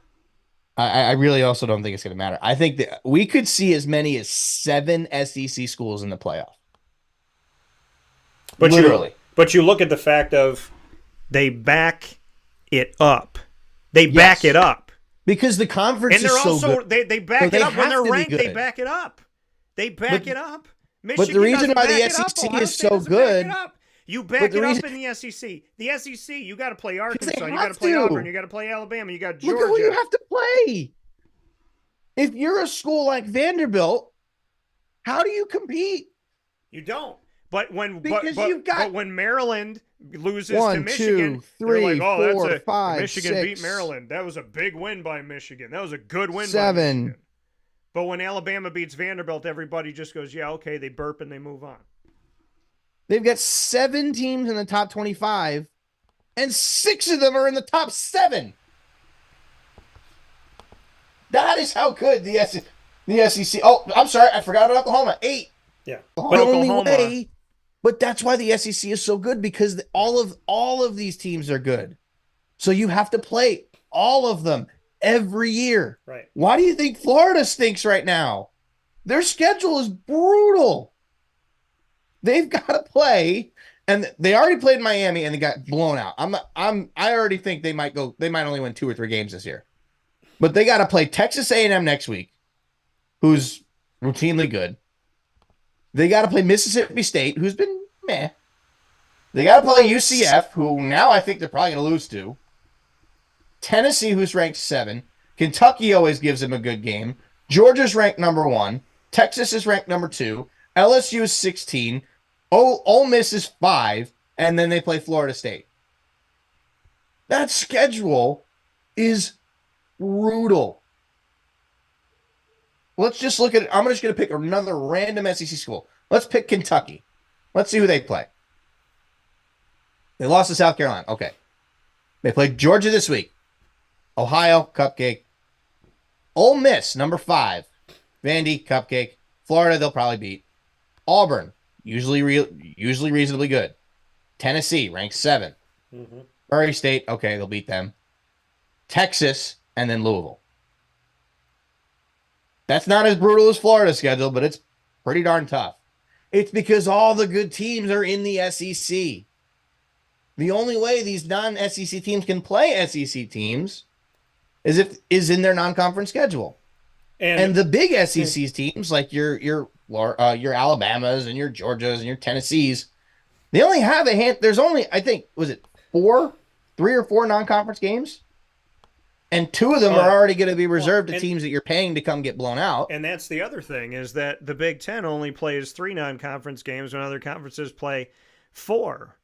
And they played. And I think they should try to schedule some tougher games. And they played Texas and got blown out, but we would argue that Alabama's better than Texas, maybe, and maybe Definitely. not this year. Georgia and whatnot. No, maybe not this year. But let's be real about something. We talk about schedules. Let's look at Alabama's schedule for the rest of the season, and then I'm going to get to something that happened this weekend. Alabama, I'm gonna circle the big ones. They played Georgia. Their 4th game of the season is against Georgia, Alabama. Playing Georgia. They also play Wisconsin. 4th game Big of the Ten season. team. Right. Routinely, usually pretty good. 4th game of the season and always ranked way too high. Georgia, because Wisconsin's usually in like 16, 15, and then they fall out. So they're playing Georgia Not always. In the 4th week of the season. They play they're playing Georgia at home. They're playing Tennessee on the road. They're playing Missouri. They're playing at LSU. They're playing at Oklahoma, and then they play Auburn at the end of the season. What do all of those teams have in common? Alabama's going to be tested like crazy. What do all of those teams have in common? Most of them are better than the Big Ten. Right. Most of them are better than the Big Ten. None of them are non-conference. But the only way you only get 3 or 4 non-conference games a year. You're supposed to have 4. How can the American? We've had this conversation. We've had this debate before. How does the American get to play the Big Ten? You've got to schedule them. You only get a couple of games. They have to agree. The American to play the SEC. The American does play them. The American will play whoever. They will play whoever, wherever, whenever. Mike Oresco has shown that. But you've only got a handful of non-conference games to schedule. Right. Look at what Tulane did. Tulane's got a new head coach. They've had Willie Fritz forever, and he led the team that beat number 1 pick Caleb Williams in USC a couple of years ago. Tulane's got a new head coach in John Sumrall, and they were at the precipice of getting a massive win, and it came down to the last couple plays of this past week. You look at these teams that people are, they're unranked, who cares, they're out of here, whatever, it doesn't matter. And then you look at a team like Tulane, who has a new head coach, and you look at their most recent game up against 17th ranked Kansas State. They lose by a touchdown in the 11th hour of the game. So they highly tout an 8th ranked Penn State for winning by a touchdown over an unranked Bowling Green. But then you got Tulane going toe-to-toe with Kansas State, and no one's going to talk about that, because why would they? Because it's the American. Why would they talk about it? But again, going through a coaching change. You go through a coaching change in Michigan, you're a top 7 team, top 10 team in the country. You go through a coaching change from Willie Fritz to John Sumrall, they're not even ranked. They're not even thought about. And they go into Kansas State, and people say, well, Tulane was only good because Willie Fritz was your coach.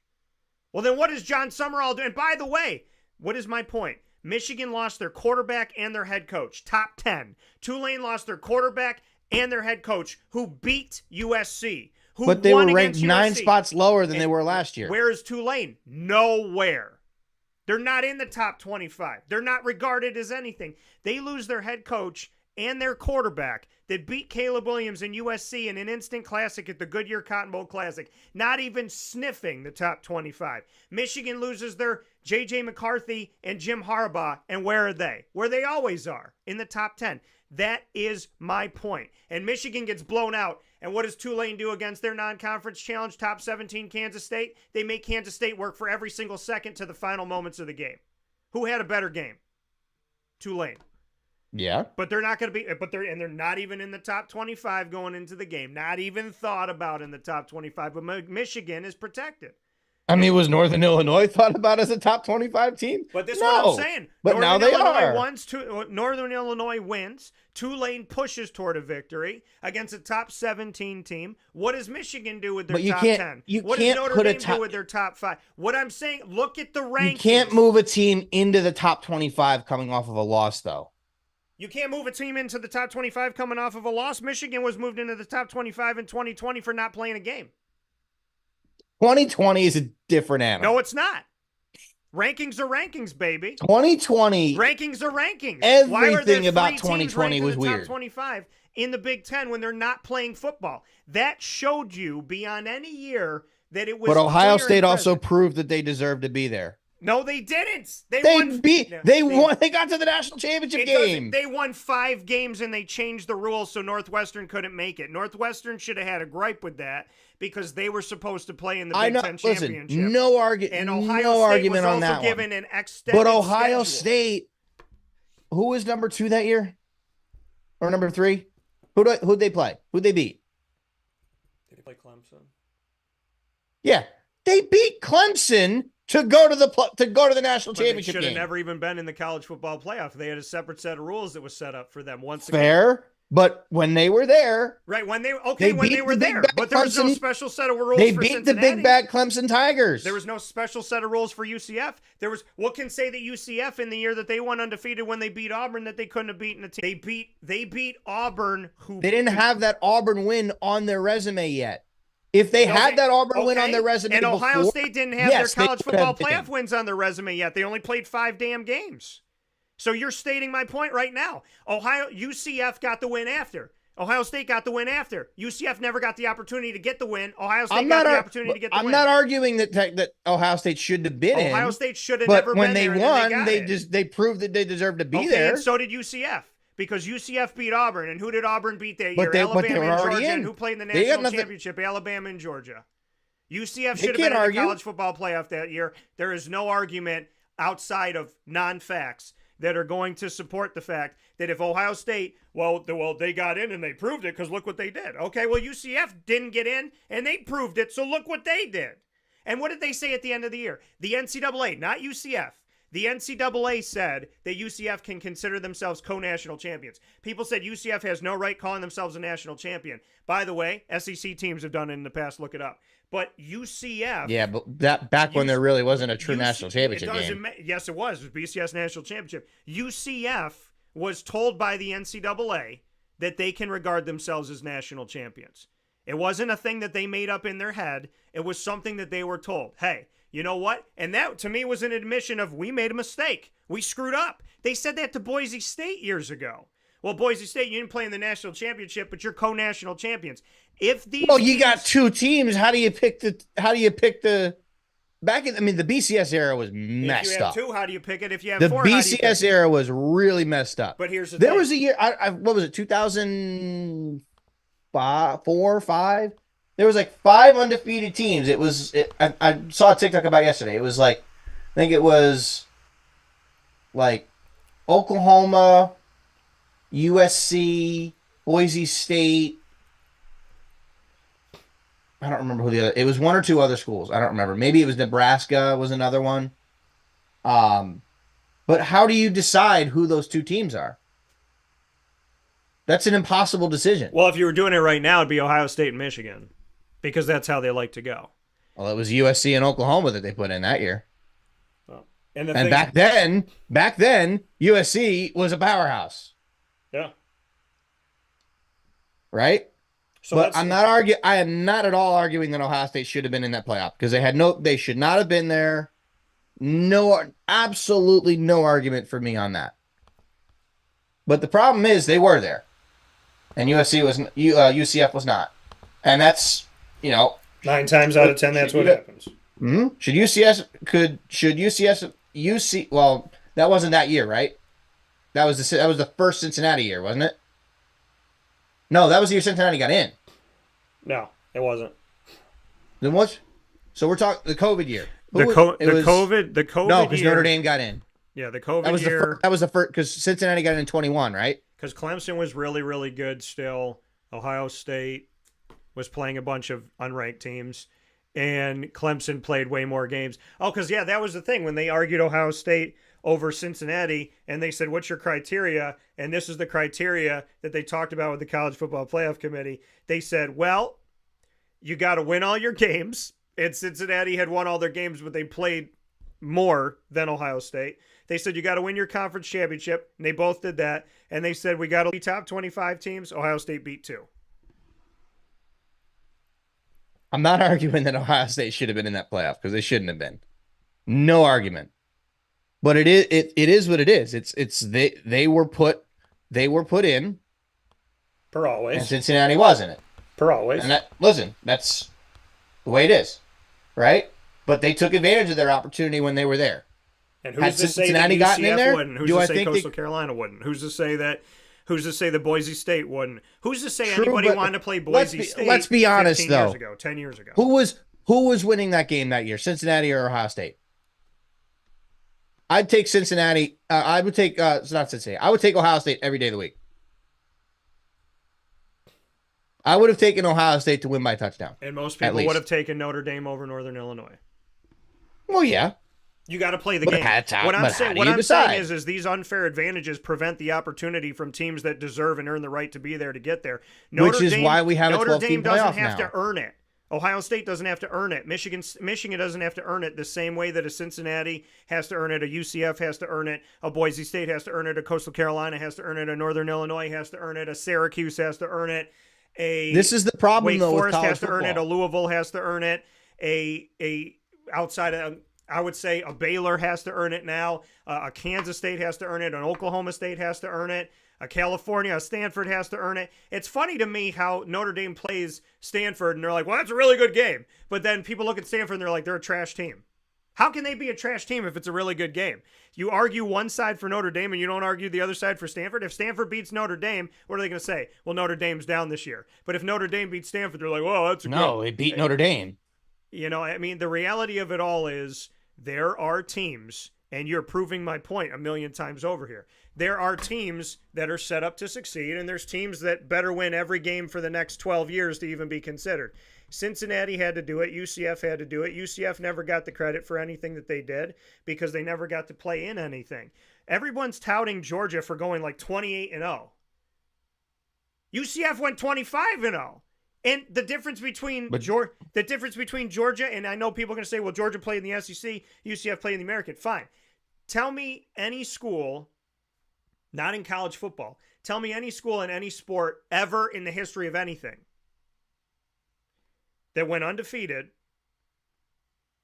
beat a team that beat the two teams that played in the championship game of that sport, when UCF played Auburn, who beat Alabama, and Georgia, who played in the national championship. So, and then tell me who has ever gone undefeated and then went undefeated the next year with an entire new coaching staff. Show me an NFL team, an NBA team, a Major League Baseball team, an SEC team, a Big Ten team. Well, I'll tell you this right now. Michigan didn't do it. Michigan didn't do it without Jim Harbaugh already. We're 2 weeks in. Who has gone from having an undefeated season, lose their entire coaching staff, and have an undefeated season? Dylan Gabriel was considered a nobody at UCF. He goes to Oklahoma. All of a sudden, people know his name. Now he's at Oregon, and people love Oregon. Same quarterback that was at UCF. Same quarterback that had to play in the game on the other side of the country against LSU that lost by 8. And they're like, well, UCF lost. Look at how much they suck. They lost by 1 touchdown. Dylan Gabriel at the time had played like 2 games. Ever. So, would DJ Uiagalelei be that good in 2 games? Probably not. But he was good enough against Notre Dame. Why he's been to 4 schools. Right. The point of emphasis is if you're Michigan, if you're Ohio State, if you're the Big Ten, if you're Wisconsin, if you're Notre Dame, you are taken care of better than any other conference that doesn't back it up. But this is why college football's playoff situation is terrible. You only get a handful of teams. But that's the problem with football in general. You can really only play 1 game in a week. Right? Reasonably. So... Same for the NFL. Yeah. But the problem is there's so many Division I teams that you can't have everybody play everybody. They'd be playing 150 games or 130 games or whatever. So how do you just determine a national champion? College basketball, I think, has obviously, I would argue, the best. No, I would not argue that. I think college baseball has the best playoff ranking. Now, obviously, baseball, you can play every day. You can play 2 games in a day, whatever. But there needs to be more. I mean, I'm glad we at least have 12 now. Yeah. Because more teams will have a chance. But we need to have more teams be able to compete for a national championship. Now, you need to have more teams that have earned the right play for the national championship, and then we can start having a conversation. Correct. Now, is 60? Can you do 64? No, because that's 7 games. That's a lot. But could you get to 32, where you only got to play 6? All right. Maybe take 1 game off the regular season. Instead of playing 12 games, you're playing 11. Now you're playing 17. I mean, a lot of these guys are going to go to the NFL. Prepare them for the NFL. Longer season. Maybe start a week earlier, and instead of having 4 weeks off between the bowl games, you have a week off, and now you're playing. Now it's 6 weeks. 32. I know it's a lot. Yeah, but 32, even if you went 20, top 4 get buys and you have 16, whatever. 32 gives basically who's relevant at all a chance to win a national championship. Look at, oh crap, who was that 4 seed in the Super Regional that won? I can't remember. There was a baseball team that had to play Tennessee. Thank you. Yeah. Evansville. Thank you. Evansville, a school that nobody'd ever heard of. Yeah. Wins their regional and then goes to play Tennessee in the Super Regional and beat them. They beat them in game 1. Yeah. Actually, no, wait. I think they beat them in game 2. Regardless, they forced a game 3 against the eventual national champions and number 1 national seed. Mm-hmm. If that is not proof that anybody can win on any given day, I don't know what is. That is why I will always argue for more teams in the playoff. Because if you go 12-0, I don't care what conference you're in, you need to have a chance to play for a national championship. If you don't, it's messed up. Yeah. But when you only can pick 4 teams, you got to, as much as you want to put in a team like a UCF, you don't know if they're going to put up a decent fight. They could get blown out for all you know. Do I think that would have happened? No.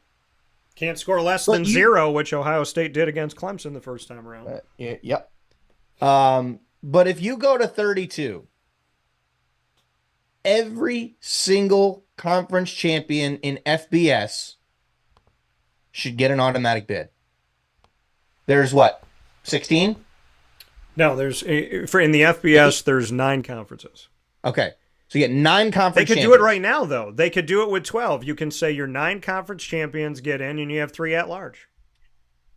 That would have been the right way to do it. Because then you're going to get like an 8-4. I don't know. Name me a random conference somewhere out west that might have a champion that goes 8-4. Well, if you have, I don't think that's going to happen though. Boise State and Air Force. All right, 9-3. All right, 9-3. Let's say Mountain West. 9-3 would have been Notre Dame, but Mountain West has a 9-3 conference champion, right? Is that Mountain West? Is that 9-3 conference champion? It's more reasonable to say the MAC. It would be more reasoned in recent history to say the MAC. So then let's say the MAC, because the MAC has routinely probably been a champion in Ohio that goes 10-3 after they win their conference championship game. Yeah. Okay. Now, when you're large teams, if you're going to do it that way, are you going to say that they're going to beat? Let's just say Ohio State wins the Big Ten. Are they going to beat Oregon? No, probably not. But should they have a chance to play for a national championship? Yeah. But that's why I'm saying 32. Because all right, no, let's say 16. The most you're going to get. Because then you get you get all 9 conference 16's champions. Been spoken about. 14, 16.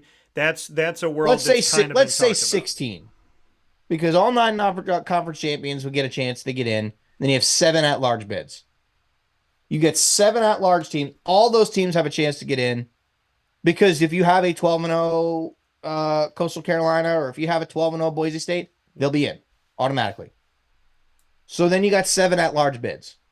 Let's just say, for argument's sake, you've got, at least out of the power 4, you're probably gonna have to help me out on the rest because I don't know everybody in those conferences. That's good, but let's just say you've got Georgia in the SEC, you get Oregon in the Big Ten, you get Baylor in the Big 12, and you get Louisville in the ACC. So then you get, let's just say, who do we want to pick out? Who's good at the American this year? Like, who do you think's gonna win the conference? I would say this is tough. That's the other good thing about the American is like every single year it's somebody different, which shows you how it doesn't have to. So it doesn't have to be a prediction. I'm gonna say somebody at random. Let's say Memphis because I think they got a shot. All right, so let's say Memphis. They were in the championship game last year. So let's say Memphis. Let's just say Boise State wins the Mountain West. Northern Illinois wins the MAC. Coastal Carolina wins the Sun Belt. And there's one more. Which one am I missing? Did you do the Mountain West or no? Boise State and Mountain West, yeah. Conference USA. Liberty. Let's say Liberty. Okay. Those are our 9 teams. All right? Doesn't have to be ranked in any order. Or they can be ranked in any order. They are the 9 automatic bids. Yep. You get 7 at-large bids. Okay? Alabama's probably going to get a spot. Yeah. Because they would have, if that's the case, they'd probably have 2 losses to Georgia. You'd probably still put them. If their 2 losses are only to Georgia, it depends on how they do in those games. So let's just say Alabama, that's 1. That's 10. I don't want to say. All right, let's say Penn State's. Let's just say Penn State for argument's sake, because they're always relevant, and if they beat like your USC's of the world, and if they beat Ohio State, like they're going to be ranked very highly. Yeah, they'll have at least 1 loss, probably 2 on their resume. So let's say Penn State. That's 11. Partly because I just wanted to put Penn State in there. Let's go. Let's pick a team out of the Big 12. Who else losing my? I'm forgetting who's in the Big 12 now that Texas and Oklahoma are gone. Who did you put as the Big 12 champion? Baylor. Okay, so you put Baylor as the champion of the Big 12. So let's say Arizona. Okay, so Arizona, that's 11. No, that's 12.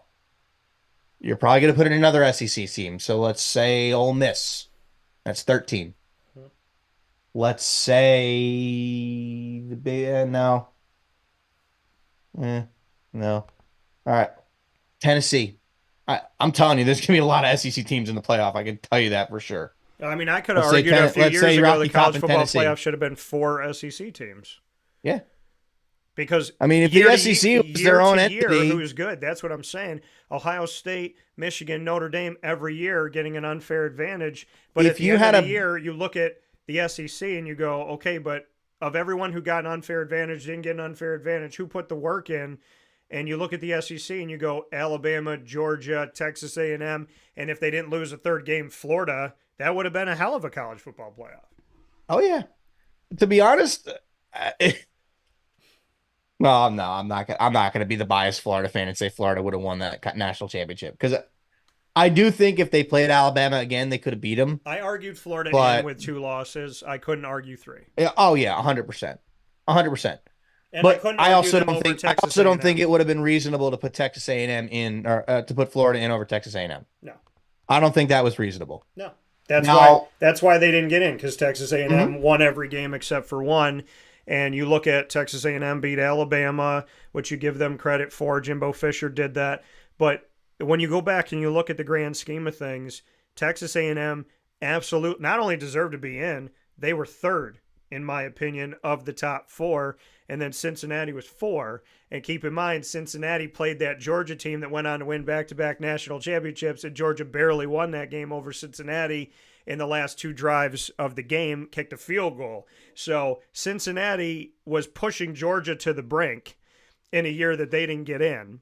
And then Texas A&M was sitting outside when they didn't get in, and Florida had made a case for themselves if Texas A&M didn't, win every game except for one, and if Florida had put themselves in a grand position.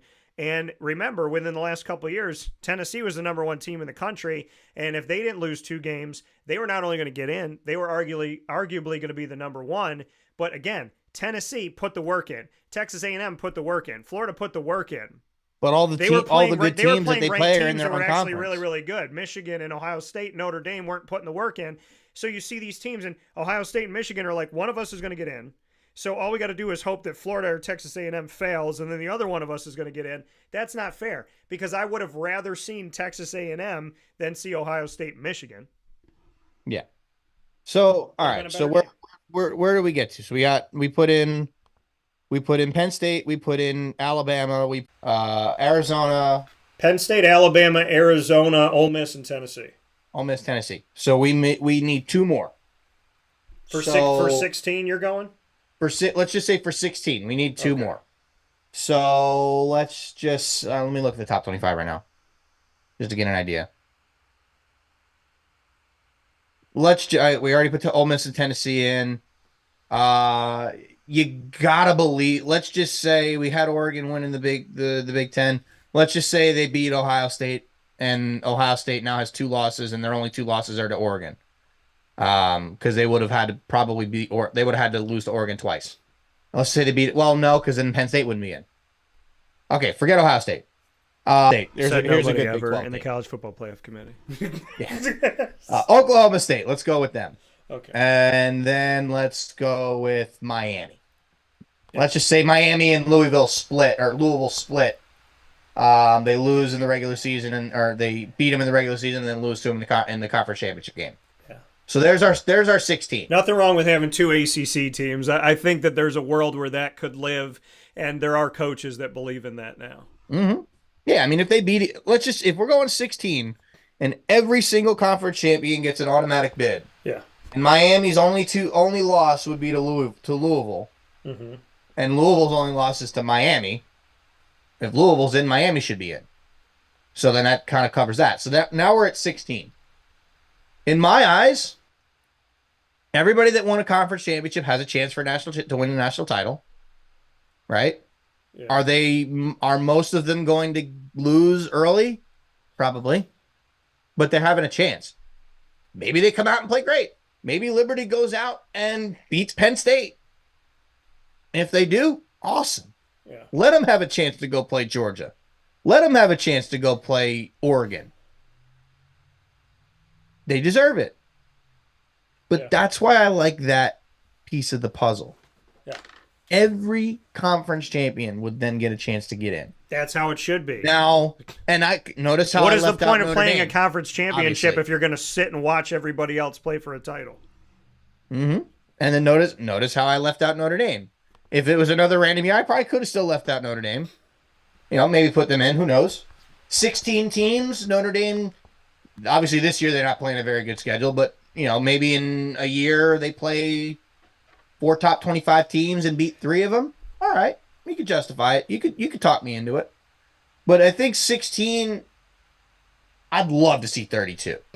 Simply because that's not going to happen. It's not. Yeah, it's never going to happen. They'd be playing until 32. The beginning of March. 32 would give you a chance to put in a second team from the American, a second team from the MAC, a second team from the Mountain West. See, they would argue with you that 14 to 16 that they should get an opportunity to get in if Memphis goes 13-0 and Tulane goes 12-1. Or 12 and 12. But who wins it? If Memphis wins the conference championship and beats Tulane twice, goes 12-1. and beats Tulane twice, I would probably leave Tulane out. It really depends on who. It depends on who else. It depends on resumes, right? If you're going at large, you're comparing Tulane versus a 2-loss Missouri team whose losses are to Alabama and Georgia, but have wins over Tennessee and Texas A&M and schools like that, we're both going to take Missouri in that case. Well, both have both lost to the teams in the conference in the tournament or in the playoff, right? But the wins are better for Missouri, so I'd go with Missouri.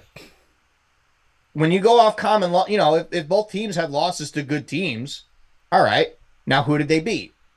So like I said, if the problem Tulane's becomes when a quality loss goes above a win. That's the issue. When Notre Dame has a quality loss and Coastal Carolina is 12-0.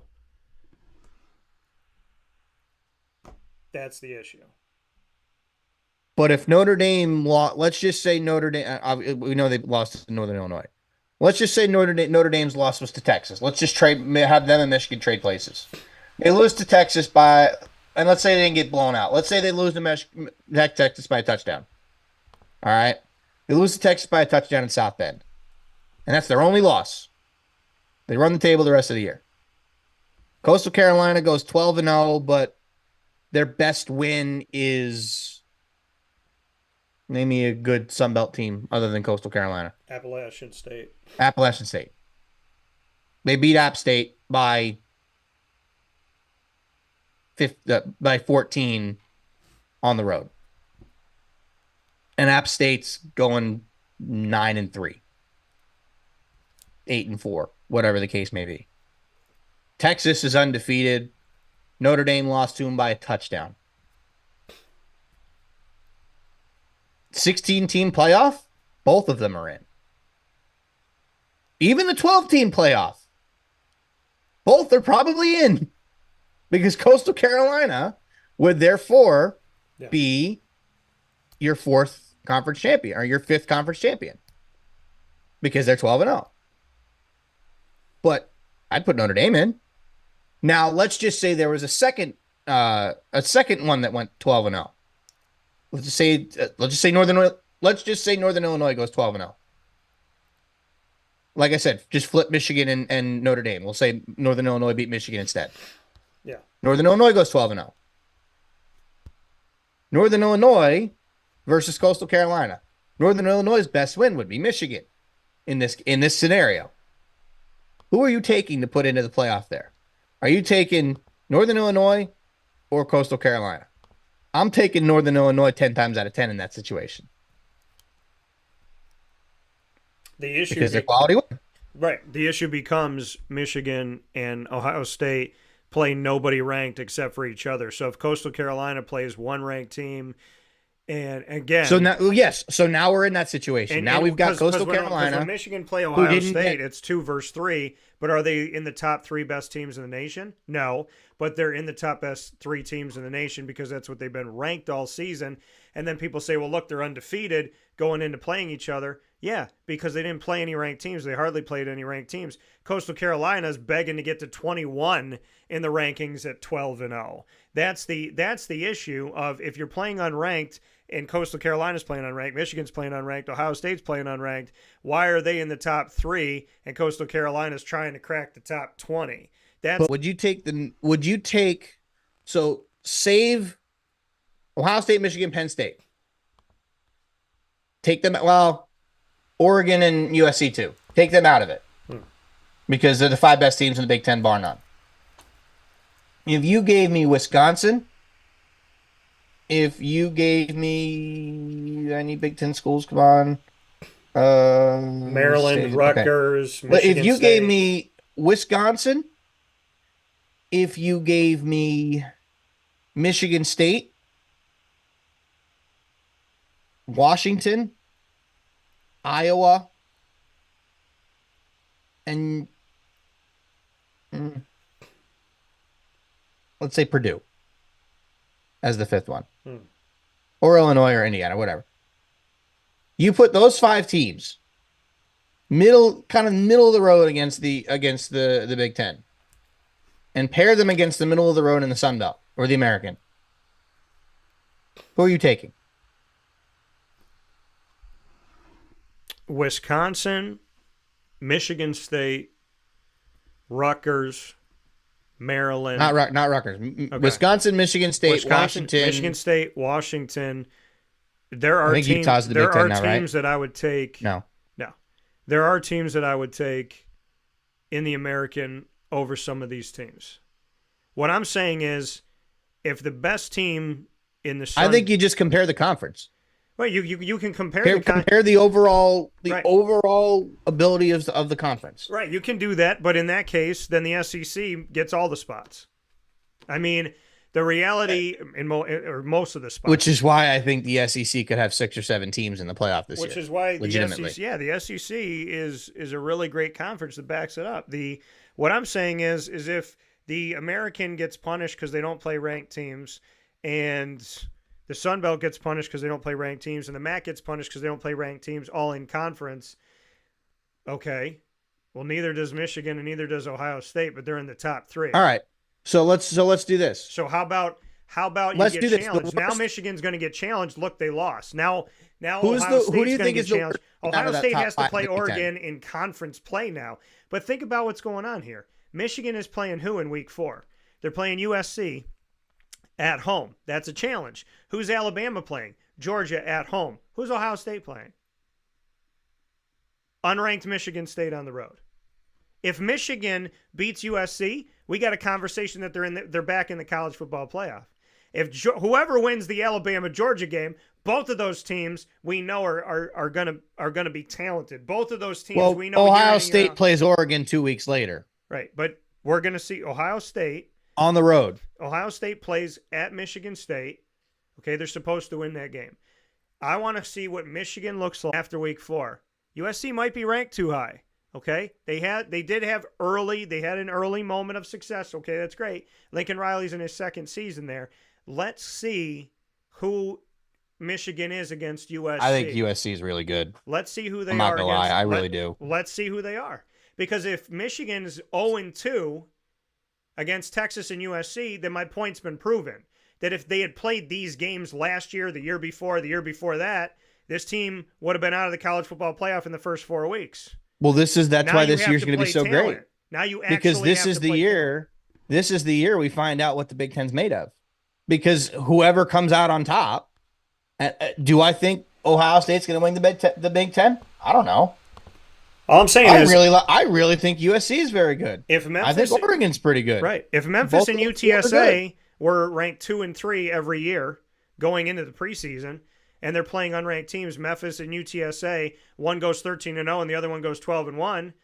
Well, no unranked. There's 2 unranked teams are not exactly equal of each other. They're not. But what I'm saying is if Memphis and UTSA, if the Big Ten wasn't given the advantage and it was given to the American, and Memphis and UTSA took care of business, would people regard them as the best in the country? Would they regard them as better than this team and better than that team? It's all relative. Appalachian State has won a bunch of games and played spoilers to a bunch of teams historically. Coastal Carolina didn't have one good season. They've had multiple good seasons. But those teams are not both going to be in the top 25. It's usually going to be one or the other, and they're going to be 20, 21, 22, 24, somewhere in those ranking areas. What I'm saying is if you start off the season at the top and you beat a bunch of unranked teams and you play most of your games at home and you only play 3 non-conference games, if the American did that, nobody would be talking about them being really good. If the Sun Belt did it, if the Mountain West did it, nobody would talk about that. But when Ohio State does it and Michigan does it, everybody goes, see, we told you, look at how good they are. But now that Michigan and Ohio State are actually playing talent in the beginning of the season, the fact that they're actually playing a difficult schedule, they're being exposed. And Notre Dame had this easy cupcake schedule. That's what everybody told me last week. Everybody told me Notre Dame could sleepwalk through this. Realistically, they did have an easy schedule. And look at what they did with it. The top 5. This is what I'm saying. If Notre Dame is 21 in the country, they lose to NIU, it's still an egregious party foul, but you're 21. You were ranked 5.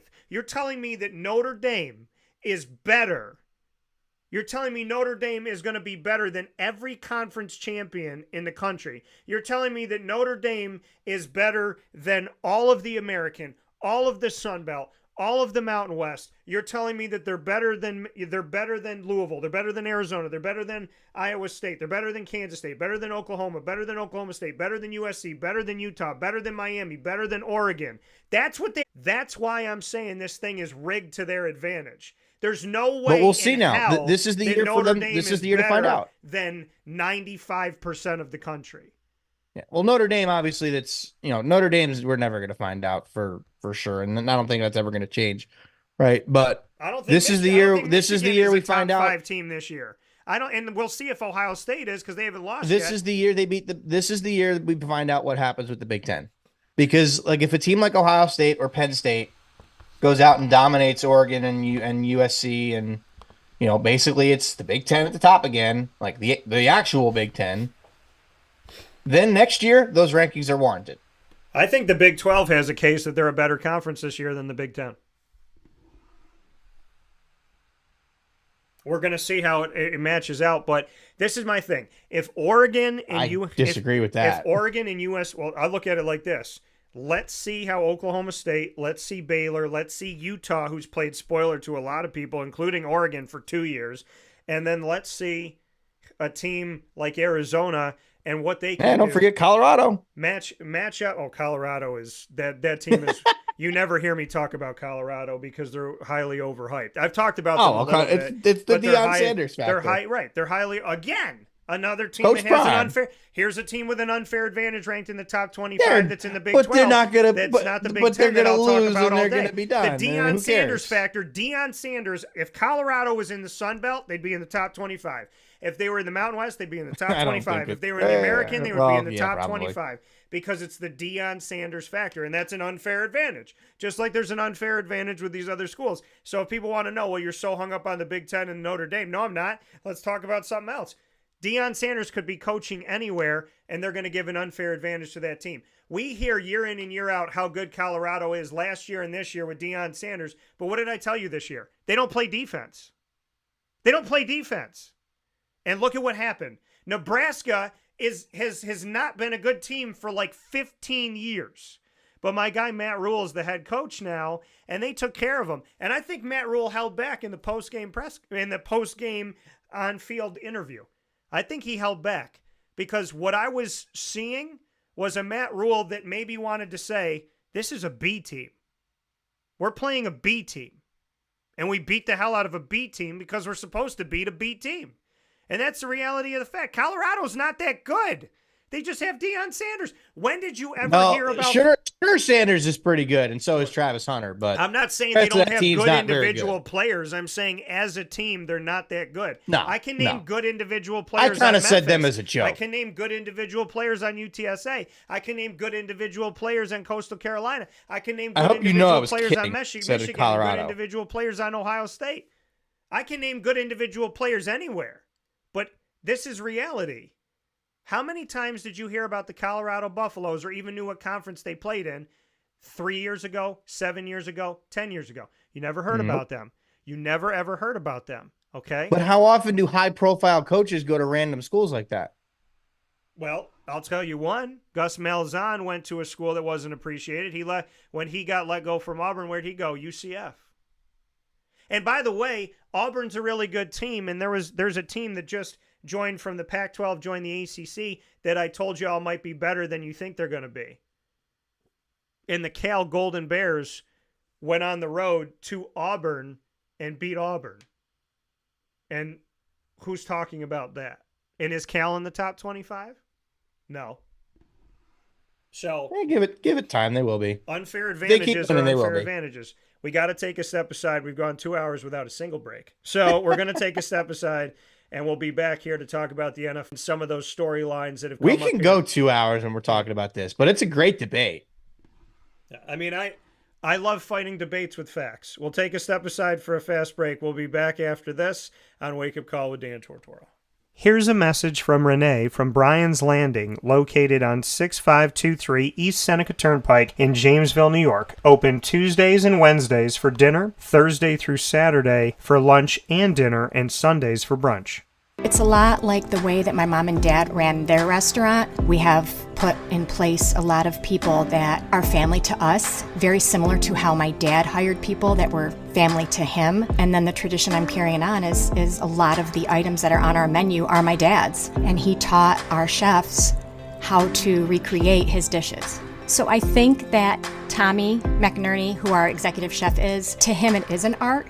And I think that when he does create a dish, it's not just about making the food taste delicious, which is definitely our priority, but it's an art to him, and it's almost like his canvas on a plate where he just wants the colors to look great, and people love it because he takes pride in that. And Brian and I appreciate that. We want it to obviously look good and taste good. I will tell you, when we opened up, it was 6 weeks before COVID. And what was amazing was the community, our friends and family stepped up, and everybody did takeout. Everybody supported us. Our hearts were just so filled. So to Brian and I, obviously our friends come all the time, and we just have repeat customers in Jamesville, and I think people going to our previous restaurant in Green Lakes are making the trip to come to Brian's Landing to support us. And I mean, I think we have great food and a great atmosphere. So it's very, very important to us. Head to Brian's Landing, located on 6523 East Seneca Turnpike in Jamesville, New York, where memories have become recipes that are now meals to share with you. Tuesdays and Wednesdays for dinner, Thursday through Saturday for lunch and dinner, and on Sundays for brunch. And be sure to come out for live music Friday, Saturday, and Sunday.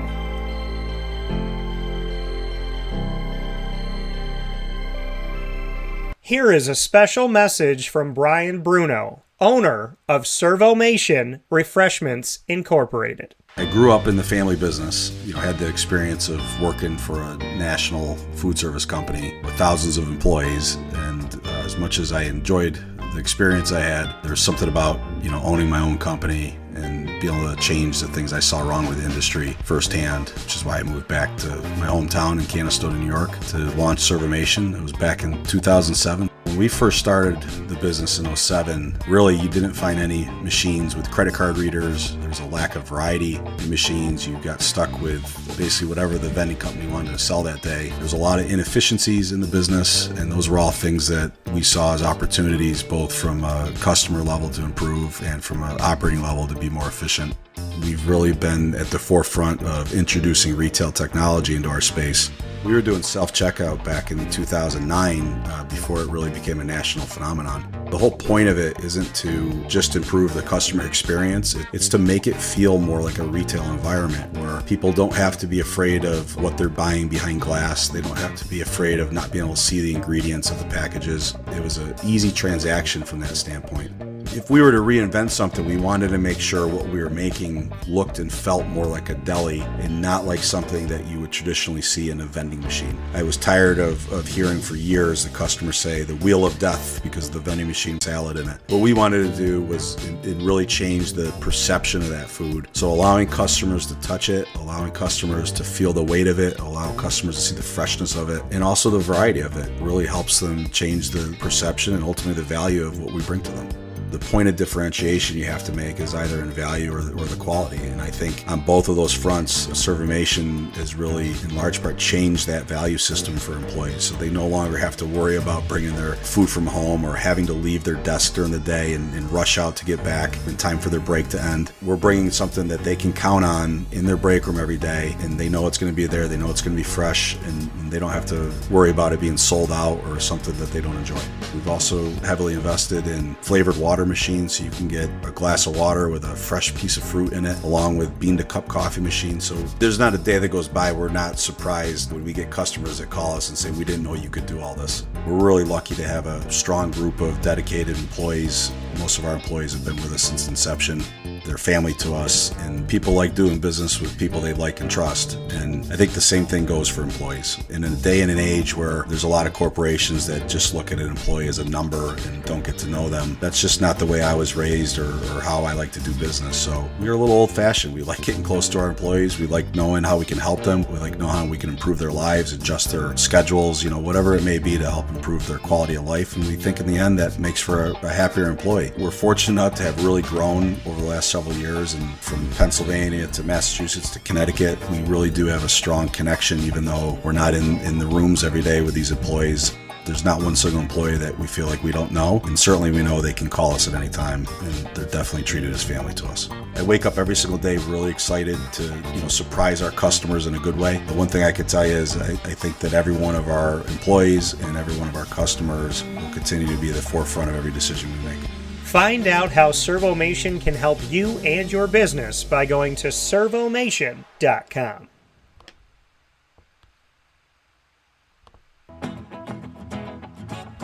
Hi, this is Amy from Mother's Cupboard, home of the whole frittata. We are open daily 6 a.m. to 1:30 p.m. For takeout orders, call 315-432-0942 and tune in to Wake Up Call with Dan Tortora for our monthly food challenge and try our Wake Up Call signature menu item available 7 days a week.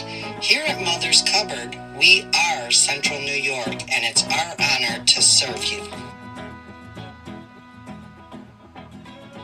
Ma and Pa's Kettle Corn and Popcorn Factory remind us that every day is worth celebrating at 201 7th North Street in Liverpool, New York. Open Monday through Saturday in-store and always online at maandpaspopcorn.com. Serving our Central New York community and beyond, order anywhere, anytime at maandpaspopcorn.com. Stop in to get a tin at Ma and Pa's on 201 7th North Street in Liverpool, New York to get your half-price refills for the rest of your life.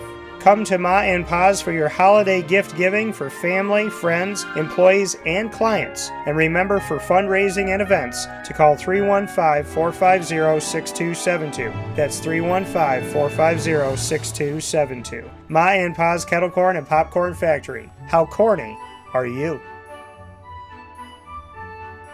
This is Jimmer Sikowski, owner-operator of Chick-fil-A Cicero, 7916 Brewerton Road in Cicero, right in front of the Home Depot. I had a deep feeling that God wanted me to do something bigger with my life and to help people, help others. Franchise selection process that positively impacted the lives of others was really core to what we do here at Chick-fil-A. First of all, it starts with the food. The food is brought in fresh daily. We bring in local produce. We prepare to order in the kitchen. We hand bread our chicken. We hand spin our milkshakes. It's great food. It doesn't taste like fast food. I think the second thing is the way people feel when they come in a Chick-fil-A restaurant. It's different. We try to treat people with intentional kindness here, which is very different and deeper than good customer service. And so I think it feels remarkable for most people to come in a Chick-fil-A restaurant.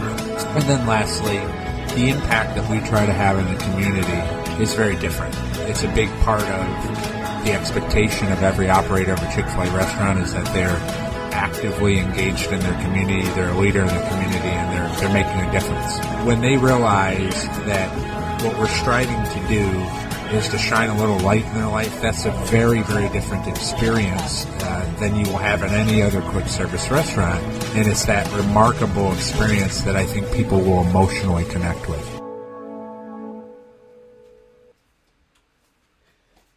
And a welcome back here to Wake Up Call with Dan Tortora, where sports truly meets that thing called life. We appreciate you being here Monday through Friday from 9 a.m. to 11 a.m.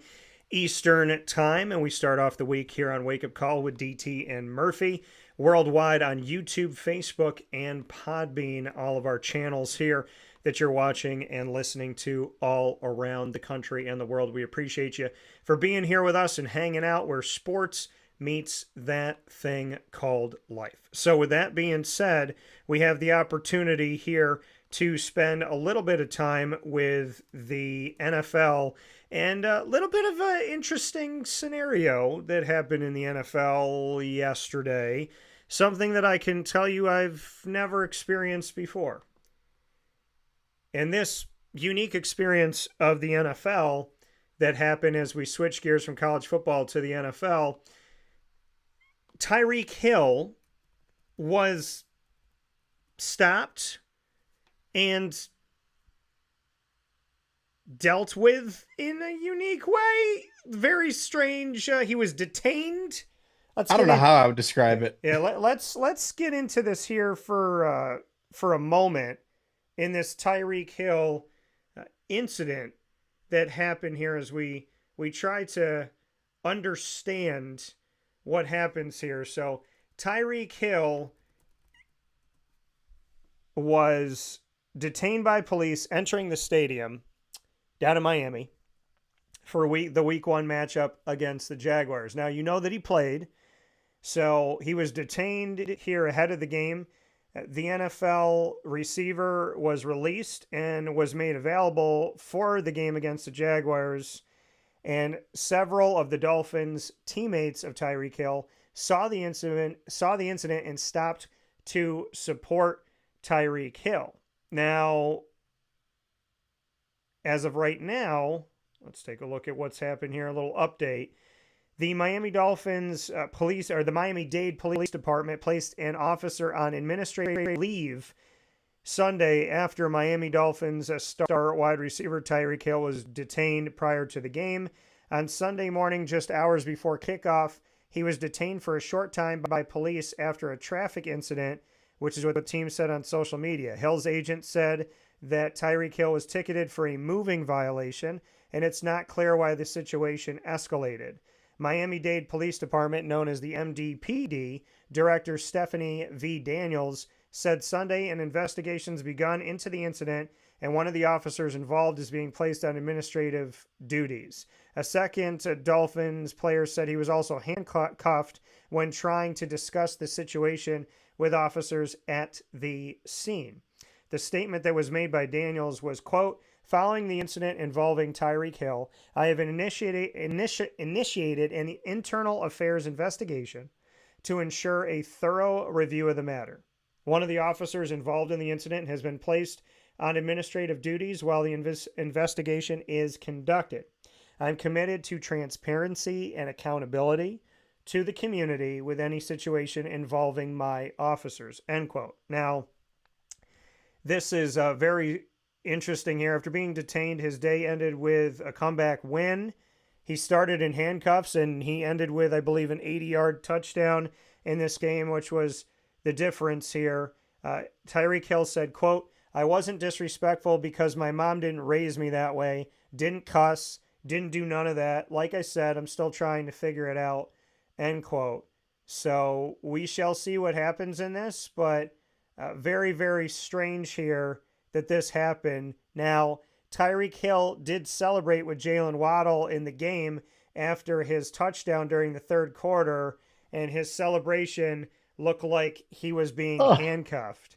So maybe released from his handcuffs from Jalen Waddle. So I have been a broadcaster for over 20 years. I have covered the NFL for a very, very, very, very long, pretty much the entire time that since I started at ESPN Radio, I've been covering the NFL. I've been paying attention to the NFL since I was a little kid.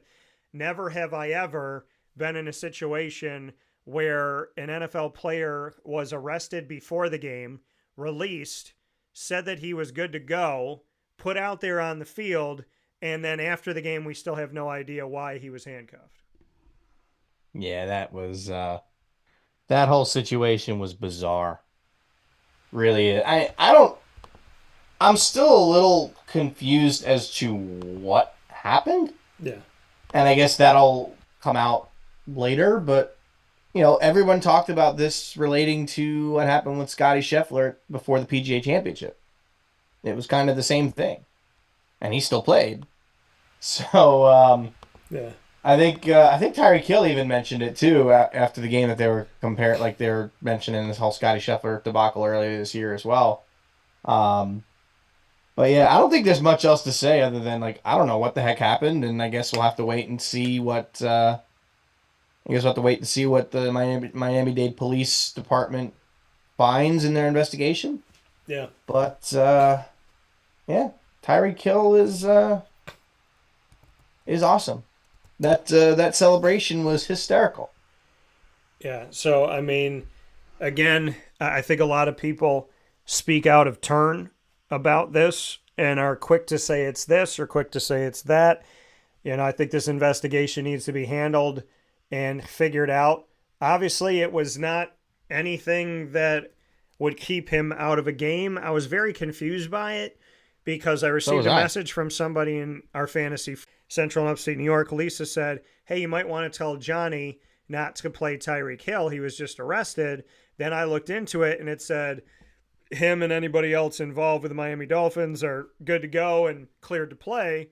So then I was like, okay, well, this makes no sense. And then I texted Johnny again and I was like, hey, man, no worries. It looked like he was apparently arrested or detained or whatever, but now he's clear from what I'm looking at. So, I came out of church. I got this message. I'm on my way to go to the Collectors Fest at the fair. And it went from what is going on it went from the message from Lisa to what is going on, to looking it up, to he's cleared to play, to telling Johnny maybe don't play him, to telling Johnny, no, you're good to play him. A very strange situation. But again, I think a lot of people talk out of turn in situations like this. And I think the most important thing to do is to let the investigation take its place.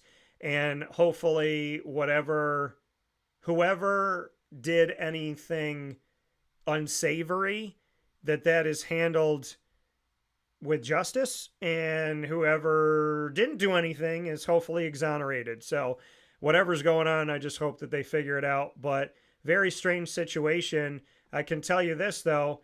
The defense of the Jaguars did not handcuff Tyreek Hill, and thank goodness that he was released. My other question is, what was Doug Peterson doing before the game? Was he making a phone call to the Miami-Dade Police Department?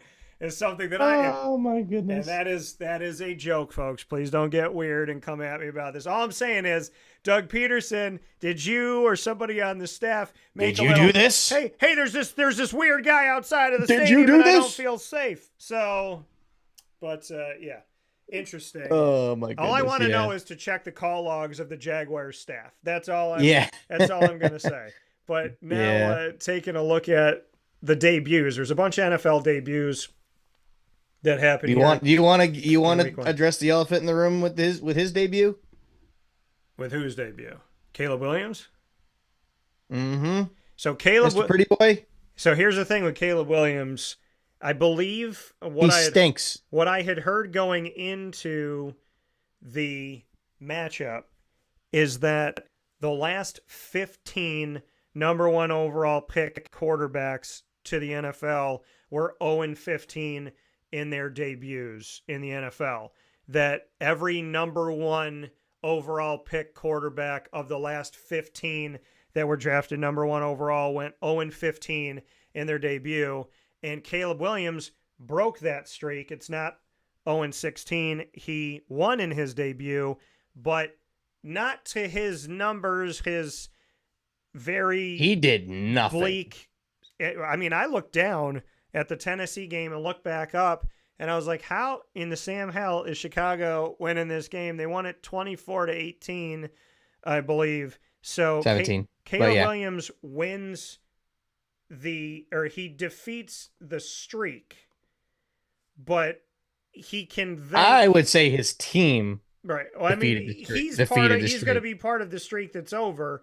But I hope you started the Bears DST in your fantasy leagues, folks. Yeah. The question becomes lots of points for them. Looking at the game here, though Caleb Williams is now the 16th quarterback to lose in their debut of the last 16 number one overall drafted quarterbacks, his numbers were 14 of 29 for 93 yards, no touchdowns, no interceptions.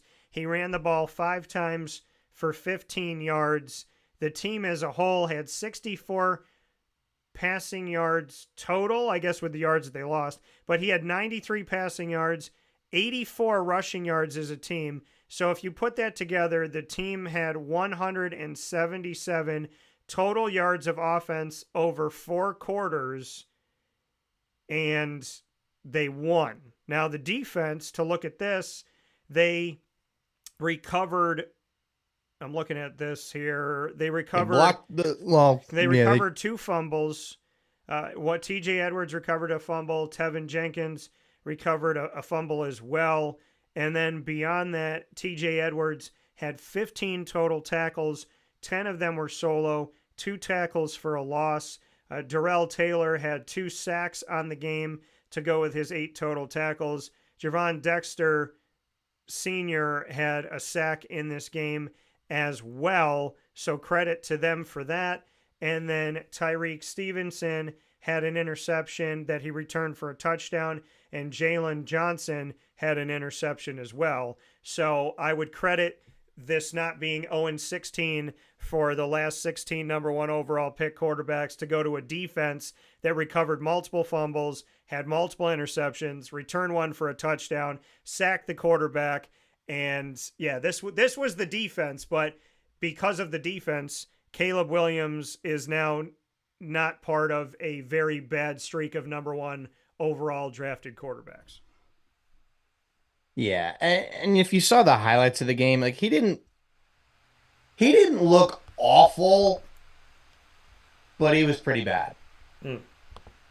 I mean, he was missing receivers. He took 2 really bad sacks. He got sacked twice for 30 yards. Those were 2 pretty bad sacks. That's what took away the passing. That's what took away the passing yards. Yeah. But yeah, it's one of those things where I mean I've been saying this all off season. I think he's going to be worse than Ryan Leaf and Jamarcus Russell. Like, I think he's going to be that bad. Generational talent. That's what people claim he has. College. I don't see it now. Jaden Daniels is going to be a better quarterback than him. Drake May is going to be a better quarterback than him. Bo Nix will probably be a better quarterback than Caleb Williams. Bears fans, I'm sorry. This dude stinks. And listen, if he balls out the next 16 weeks and I'm wrong, I'll own it. I will own it. But Caleb Williams, man, this dude, his ego, his father, and his personality will be his downfall in the NFL. He will be out of the league in 5 or 6 years. That is my. It is a sizzling hot take, but that's just my opinion. And again, if he proves me wrong, I'll own it. But in terms of quarterbacks in the NFL in recent years, and we've talked about this, I've really only been wrong about one. And it was Tua. I mean, and Tua's been good, but he hasn't exactly been like a world beater. I thought Tua was going to stink and he wasn't going to, compare to the NFL. I mean, I guess you could say I've been wrong about Lamar too. But, I mean, is Lamar really that good? Yeah. I mean, he's got 2 MVPs, but he still can't throw the ball. He can throw the ball. He can throw the ball. He can throw the ball better than number 1 overall draft pick Jamarcus Russell, who is a quarterback. Oh, well, sure. He could throw the ball. I mean, he's not a bust. He's still a good quarterback. Yeah, he's a good quarterback. So I've been wrong about that. He's a good quarterback. I mean, I think he had this is what I've said about Lamar Jackson. 5 touchdowns that he had in the opening game, and what did he say? He said pretty good for a running back to throw it back on the media. So this is what I've said about Lamar Jackson from day one. He is a poor man's Michael Vick. And I don't think I'm wrong. I still don't think I'm wrong in that assessment. Because Michael Vick could throw the ball a hell of a lot better than Lamar Jackson can. Michael Vick was a better runner than Lamar Jackson is. Lamar's going to break all of his records because he's going to have the longevity. But in terms of the running quarterbacks, nobody was better than Michael Vick. Now, Michael Vick did some heinous things, and he is an absolute scumbag of a human being. But I still think that Lamar is a poor man's Michael Vick. I will die on that hill. 2 MVPs or not, I will die on that hill that he is a poor man's Michael Vick. Is he a good quarterback? Yeah. Early on, I said he was going to stink. He doesn't stink. So basically, Lamar and Tua, those are the only ones I've been wrong. Well, okay. Sam Darnold. But was I wrong about Zach Wilson? No. Yeah. Was I wrong about Baker Mayfield? No. He's decent now, but he wasn't good with the Browns. Yeah. Was I wrong about Kenny Pickett? No. Was I right about Trevor? I think so. I accurately predicted that Kenny Pickett would go to the Pittsburgh Steelers. I didn't say he would be a world beater for him. I did stand on an island. I thought Kenny would. Lamar Jackson. I said that to crickets. So I did back Lamar Jackson. I interviewed Lamar Jackson, spent time around him before he came into the NFL at Louisville, and Teddy Bridgewater before that from Louisville. But yeah, I mean, with Lamar, I backed Lamar. I said I'll get hate on that, and I know it. I said I said I like Tua coming in. I told everyone going into this season that Jaden Daniels would have the best year of all 2024 drafted rookie quarterbacks, and I said that my sleeper. How did he do week 1? I didn't even see. So I'll tell you right now, he had more yards passing than the entire offense had under Caleb Williams for Chicago. Caleb Williams, if you don't take out Caleb Williams' sacks and you talk about his sheer yards passing and you look at passing and rushing, as an offense, Chicago had 177 total yards of offense if you don't take out the sacks. We'll call it 177 yards, right? If you take out the sacks, then it's even less. Jaden Daniels in his debut in the NFL had 184 yards passing, 7 more yards than the entire output of the Chicago Bears under Caleb Williams in 4 quarters. Add in the fact that Jaden Daniels led both teams, Tampa Bay and Washington, with 88 yards rushing. He was a leading rusher in the game. So in his debut, and 2 touchdowns. Jaden Daniels had 2 rushing touchdowns, no passing touchdowns, no interceptions. Jaden Daniels outplayed the entire Chicago Bears offense and number 1 pick, Caleb Williams, by himself passing. If you add in his rushing yards, he ended the day with 184 yards passing, 88 yards rushing, which ends up being 272 total yards of offense coming from Jaden Daniels and 2 touchdowns. So I said going into the season, Jaden Daniels would have the best season for rookie quarterbacks. And I said that I probably, like my Lamar Jackson pick, I'm probably on an island by myself in this. I said the second best quarterback of this season, play-wise, at the end of the season, numbers-wise, is going to be Bo Nix. And he didn't exactly have the best start, though. No, that's okay. But hey, it's his first game. He had a better game than Caleb Williams. Better games than Caleb Williams, and obviously better than Drake May, who's not the starter right now. I did also make a prediction that Joe Milton III will play this season. And I do want to give credit to Gerard Mayo, who made his debut as an NFL head coach. He got a win in an unsuspecting game here. Not a lot of people, including myself, had the Patriots defeating the Bengals and Joe Burrow in that offense doing almost nothing. And the Patriots get that victory 16-10 on the road, even on top of Cincinnati. So congratulations there. We got to be really quick with any other note because we got to get into picks before 11:45.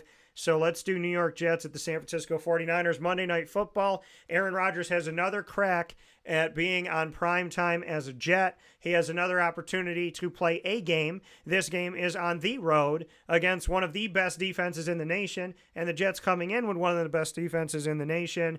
Murph is wearing his Aaron Rodgers gear. What are your thoughts? And I am all about the United States flag. I am all about supporting this country. Just have somebody else bring it out, because you cannot let this game look any more like it looked last year. Oh my God. I will be happy if he plays more than 4 plays. If he makes it, he needs to make it back to New York in one piece. Yeah. I would love it for that. Yeah. Now, most of you out there think I will pick the Jets pretty easily. Yeah. But I'm not. I think 24-21 49ers, and I'm okay with that. This is not a game we go in expecting to win. Yeah. If they win this game, that's amazing. Yeah. But 24-21 San Francisco, I think the Niners win it on a last-second field goal. I think Rodgers will do everything he can to keep his team in the game. I need Breece Hall to go off, because I started Joe Burrow over Anthony Richardson. Marvin Harrison had 1 catch in his debut. So I want Aaron to feed Breece Hall a lot. Yeah. Breece Hall run for 150 yards and a touchdown, 4 catches for 50 yards. I'm in. I'm going to go San Francisco 24-21. As much as it kills me to pick against the Jets, I think it's the smart decision, because I'll be happy either way. Because if they lose, I was right. If they win, the Jets won. So I'll be happy either way. Maybe I'll even bet on the Niners in that situation. Yeah, I went with the Niners last week when we made our picks on Thursday. I'm sticking, obviously, with my pick of the Niners winning this game, especially with it being on the West Coast. We're going to get to Sports Card Show and Tell very quickly here. And I actually got notice here to the studio that my most recent card that was on its way was delivered. So I actually had a card delivered here this morning, and that's the first one I'm going to show. Is it came in, I didn't think it was going to get here, but it's here. It is a tri-patch. The middle patch is tricolor, gold, red, and black, and it is a 2024 number to 49 in the world, and it's got that teal that the Diamondbacks use to outline their stuff, which I love. It is an autographed tricolor patch of their ace, Zach Allen. Oh, this is the one you were telling me about on the phone yesterday. Yeah, so this is my Zach Allen tricolor tri-patch auto, numbered to 49 in the world, from Topps Certified here in the Topps Tier 1 of baseball. And this one literally came in during the broadcast this morning in studio. And I'm going to show just a couple other ones because we don't have time to see everything that I bought. But I will show you 2 that I found in my collection, because I've been known to find rookie cards that are in really good shape. So I might send these to get graded. I have Justin Herbert in his Oregon gear, and I have Kyler Murray in his Oklahoma gear. I bought this yesterday because to me it's in good shape. So this one might be sent to get graded. It is Lamar Jackson's rookie card. So I got that for just a couple bucks. That might go out. I got a Father's Day patch of Corbin Carroll that has the patch. That's sweet. Of the Diamondback snake. And I love my Corbin Carroll collection. I already have one of these graded, but I think this one arguably is in better shape. It's a little bit off center, but the actual overall quality of this card might get a better grade than the one I have. It's Derek Jeter's rookie card. Ooh, nice. Pick that up for just a couple bucks. And a Gem Mint 10 out of 10. Card is cheaper than I would think I would expect it to be. Yeah. PSA 10 of the man who went off in his debut and gave me 3 touchdowns and over 130 all-purpose yards. A Gem Mint 10 out of 10 rookie card of Saquon Barkley. Ooh, Penn State one. That's a good one. Penn State PSA 10. So those are the ones that I will show Drake, but I'm going to let Murph do his thing. What do you got? Yep. I got a few that I'll do real quick. So, nice little Sauce Gardner, Paulo, rookie autograph. That's a cool one. Then we got some fun stuff. This was cool. I got during the week last week a National Treasures auto of Joe Montana. Joe nice. Cool. This is number 225. We've got some Anthony Richardson stuff here, but I'm going to save the best 2 cards for the end. A nice RPA out of Topps Composite. So Topps is back with NFL cards, and I'm glad to see that. This is a clearly Donruss number 25 rated rookie of Anthony Richardson. Cheaper than I would have expected this card to be, actually. And then I showed this before. I kind of flashed it, but this is a Joe Burrow RPA. It's a 2-color or a double RPA, or double patch out of 75. Really, really nice card. One of his cheaper RPAs, too. Yeah. And then here's the big boys. I told you about these already, so you know they're coming, but here are the big boys. I spent a combined $1,640 on these 2 cards. Almost $1,700 I spent on these 2 cards. Donruss, Downtown, rookie, Anthony Richardson. Very nice. Has a little issue on the back in the middle of the Colts logo. I'm still deciding if I want to grade it or not. I haven't decided yet. Downtown. And then here was the bigger one. It is a Prism Silver PSA 10 of CJ Stroud. This card cost me $890 to put it into perspective. Yeah. That was a very expensive card. But I sold a lot of stuff yesterday and have been doing pretty well. Well, you know, doing pretty well on some other things. So I put that money to good use. Yeah. And since our time is finishing up here, I'll have more things to talk about next week. Yeah. But a lot of good stuff. I'm sure I will too. I'm meeting up with some of my buddies on Tuesday night, so yeah, a lot of good it'll stuff. Be good. As always, Murph, appreciate it. And we'll see what happens in college football week 3, as well as Monday Night Football with the Jets and the 49ers. Hoping the best for Aaron Rodgers and hope we actually get to see him play a game and be God. Aaron Rodgers. It's been, folks, remember this, it's been over a year since we've actually gotten to see Aaron Rodgers be Aaron Rodgers and play some full caliber football. God. So I am hoping that we get to see that for your sake, for Ross's Much better sake. offensive line this year, so that'll be good. Yeah, excited for it though. Quick hitter, real quick before I go. Go ahead. My prediction for the Jets record: 11-6, and they win the NFC and they win the AFC East. Yeah, I had argued them between 10 to 12 wins, somewhere right there around 11, as we talked about. Hot take before. also. So we should Bills missed the playoffs. I think there's a good chance that the Bills could be third in this division. So with that being said, DT and Murphy, Murph, as always, appreciate your time, and we'll see how things shake out as we go forward here. More cards to show. Congratulations on your downtown and on the CJ Stroud. And of course, I still own them. Because you remember, all the big cards, I actually still own these. Yeah, and the fact that these two guys I thought would have a nice game, a close game, and they absolutely did. Signs of hopeful good things for the future. So, yeah. So in the division, fighting it out. And Anthony Richardson, good to see him get to play football in his take 2 of his rookie season. So God bless to that. And I look forward to talking with you soon, Murph. Yes, sir. Let's go Jets. All right. We're going to take one final step aside here on Wake Up Call. We'll wrap things up right after this.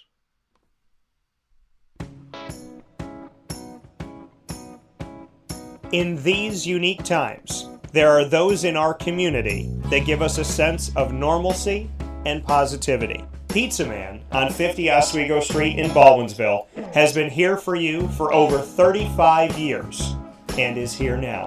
Call 315-638-1234 or order online at pizzamanbville.com to bring those familiar tastes into your home. And remember to come see our monthly on-site broadcasts centered around the community and our Baldwinsville Bees. Pizza Man in Baldwinsville. Any way you slice it, they are always here for you.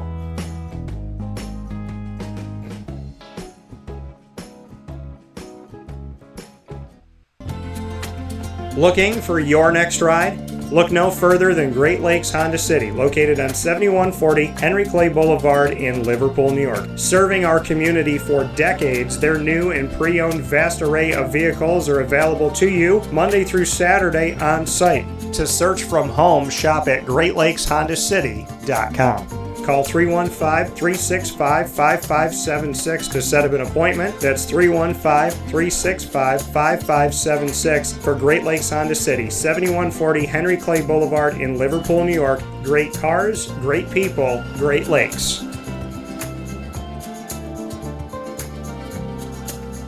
All right, you need to come out here and get yourself the Brooklyn Pickle. I was talking about this with one of my buddies. I was like, yo, there's no better sandwich in the state of New York than the Brooklyn Pickle. And now that I found out that they're going down to North Carolina, we are taking over your taste buds everywhere you are, wherever you're gonna be. You need to get yourself out to the Brooklyn Pickle. Pinehurst, you just realized that you found yourself the best sandwich shop that you're ever gonna have. This is a glorious moment. It's a blessing to your community. You're welcome. Brooklyn in the house, baby. Go over to the Brooklyn Pickle. You already know what it is. You heard the man. Head to Brooklyn Pickle Pinehurst on 1788 Old Morgantown Road in Southern Pines, North Carolina.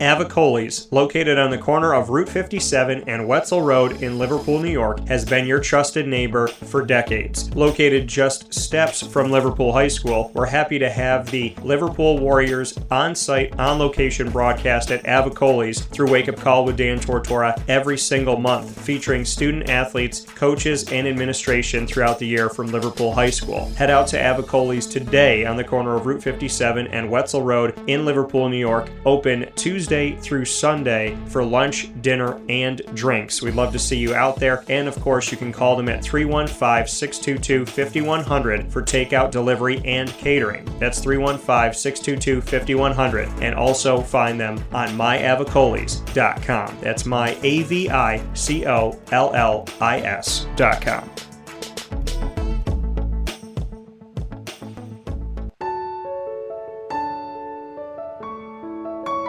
Having peace of mind when you're out of town that your furry-loving friend is safe and sound means taking them to Canine Campground, because we all know that when it comes to pets, it goes well beyond the call of duty to make sure they're safe and sound. Right, Lily?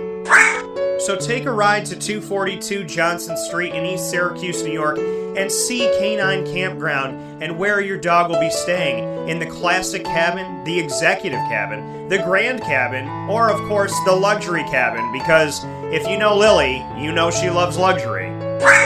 Now you don't have to wait to the last minute to find a family member or a friend that'll take your dog for a few days. Call Canine Campground at 315-299-4013. That's 315-299-4013. Their drop-off and pickup times are Monday through Sunday. Check K9campground.com for more information. That's the letter K, the number 9, and campground spelled with a K.com. K9campground.com. When you're going out of town, bring your dog to Canine Campground.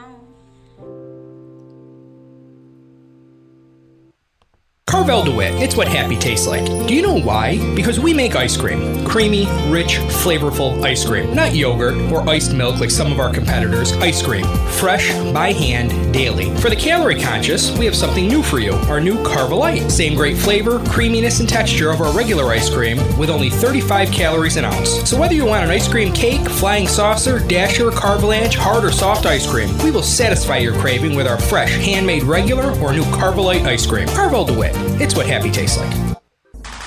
The Wildcat Sports Pub in Camillus, New York is located on 3680 Milton Avenue in the Home Depot Plaza. It is your family-friendly sports bar and restaurant. Folks, some sports bars aren't family-friendly. Some family-friendly restaurants are not sports bars. The Wildcat Sports Pub in Camillus, New York is proud to be both. It is that marriage that you've been looking for years. The Wildcat Sports Pub is your home base for your sports bar and restaurant needs, games for the kids, indoor and outdoor activities, and enough things on the menu to come back every single week and get to try something new. They're open Sundays from noon to 8 p.m., Monday through Wednesday, 11 a.m. to 11 p.m., and Thursday through Saturday from 11 a.m. to midnight. For reservations and party information, call 315-487-2222 for the Wildcat family-friendly sports pub and restaurant.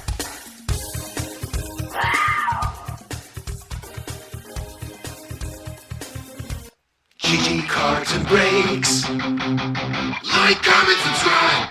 GG Cards and Breaks coming to you on 639 Delmar Place in Syracuse, New York. Open Tuesday through Saturday from 10 a.m. to 6 p.m. and on Sundays from 10 to 5. Have everything that you need from the sports card world. You can find so many great things at GG Cards and Breaks, as well as the trading card world itself. Find basketball, soccer, hockey, football, baseball, all sport, AEW, UFC, and more, including Magic the Gathering, Yu-Gi-Oh!, Pokemon, and Disney Lorcana. Well, supplies last. There's nothing like GG Cards and Breaks. And beyond just the list of all the great products they have, more than anything, it's great service. It's great people that care, that go the extra mile, that treat you with respect, that want you to find something good, that appreciate everybody that comes through the door. They work very, very diligently. Staff makes the difference at GG Cards and Breaks. Yes, they have great products. Yes, they have great things. But above all that, there's great people behind the music, so to speak.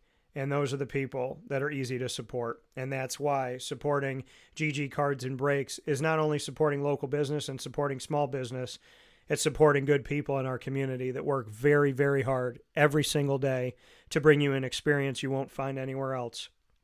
639 Delmar Place in Syracuse, New York. Endorsed here by Wake Up Call with Dan Tortora.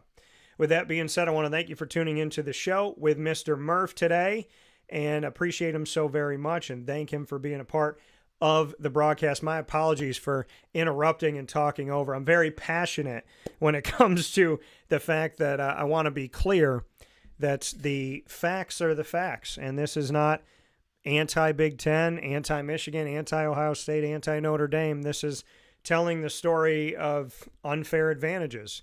And if this was coming toward the Mountain West unfairly, if it was the Sun Belt, if it was the ACC, I'd be having the same conversation. And I just want fairness to be available here, right? I want to see all these teams win. I don't like seeing anybody lose because it's heartbreaking. You see one team celebrating and another team crying. I don't like seeing that. I was really, really happy for Northern Illinois, and I felt really bad for Notre Dame. I was really happy for Michigan to have a massive game day experience, but they end up losing. So this is not a personal anything. This is a let's be fair. I will always fight for fairness, justifying your opinion, backing things with facts, and not just, well, we like this team more than that team. That's not good enough for me, and it's not fair. And that's why we have the conversation. A big time thanks to everybody on YouTube.com, Facebook.com, both /WakeUpCallDT and on WakeUpCallDT.podbean.com. Listening worldwide, live Monday through Friday from 9 a.m. to 11 a.m. Eastern Time and beyond.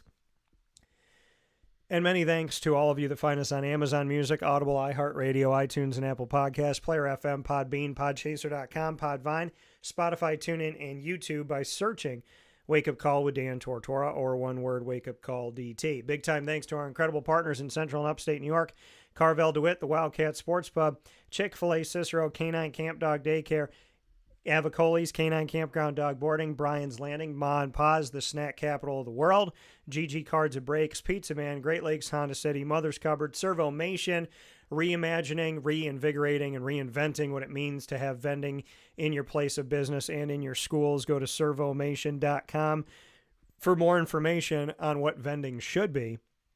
And, of course, a big-time thanks to our exclusive multimedia marketing partners, Lemoyne College Dolphins, Bryan and Stratton College of Syracuse Bobcats, and Binghamton University Bearcats. You can find them all on youtube.com/wakeupcalldt. Click subscribe, hit the notification bell, find the Lemoyne playlist, the BSC Syracuse playlist, and the Binghamton playlist. You can also find them all on wakeupcalldt.com's homepage and underneath the exclusive partners tab.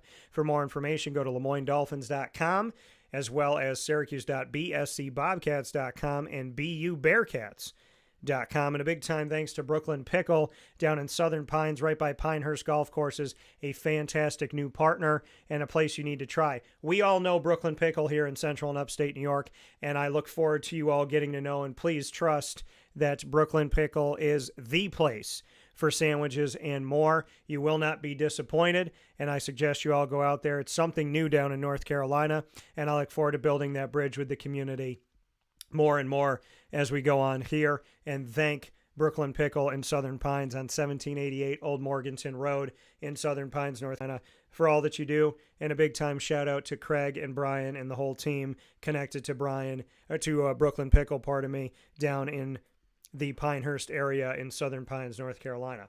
With that being said, many thanks to Murph. Facebook at WakeUpCallDT, X at CallDT, Instagram at WakeUpCall_DT. God bless, no stress, do your best. Enjoy Monday Night Football.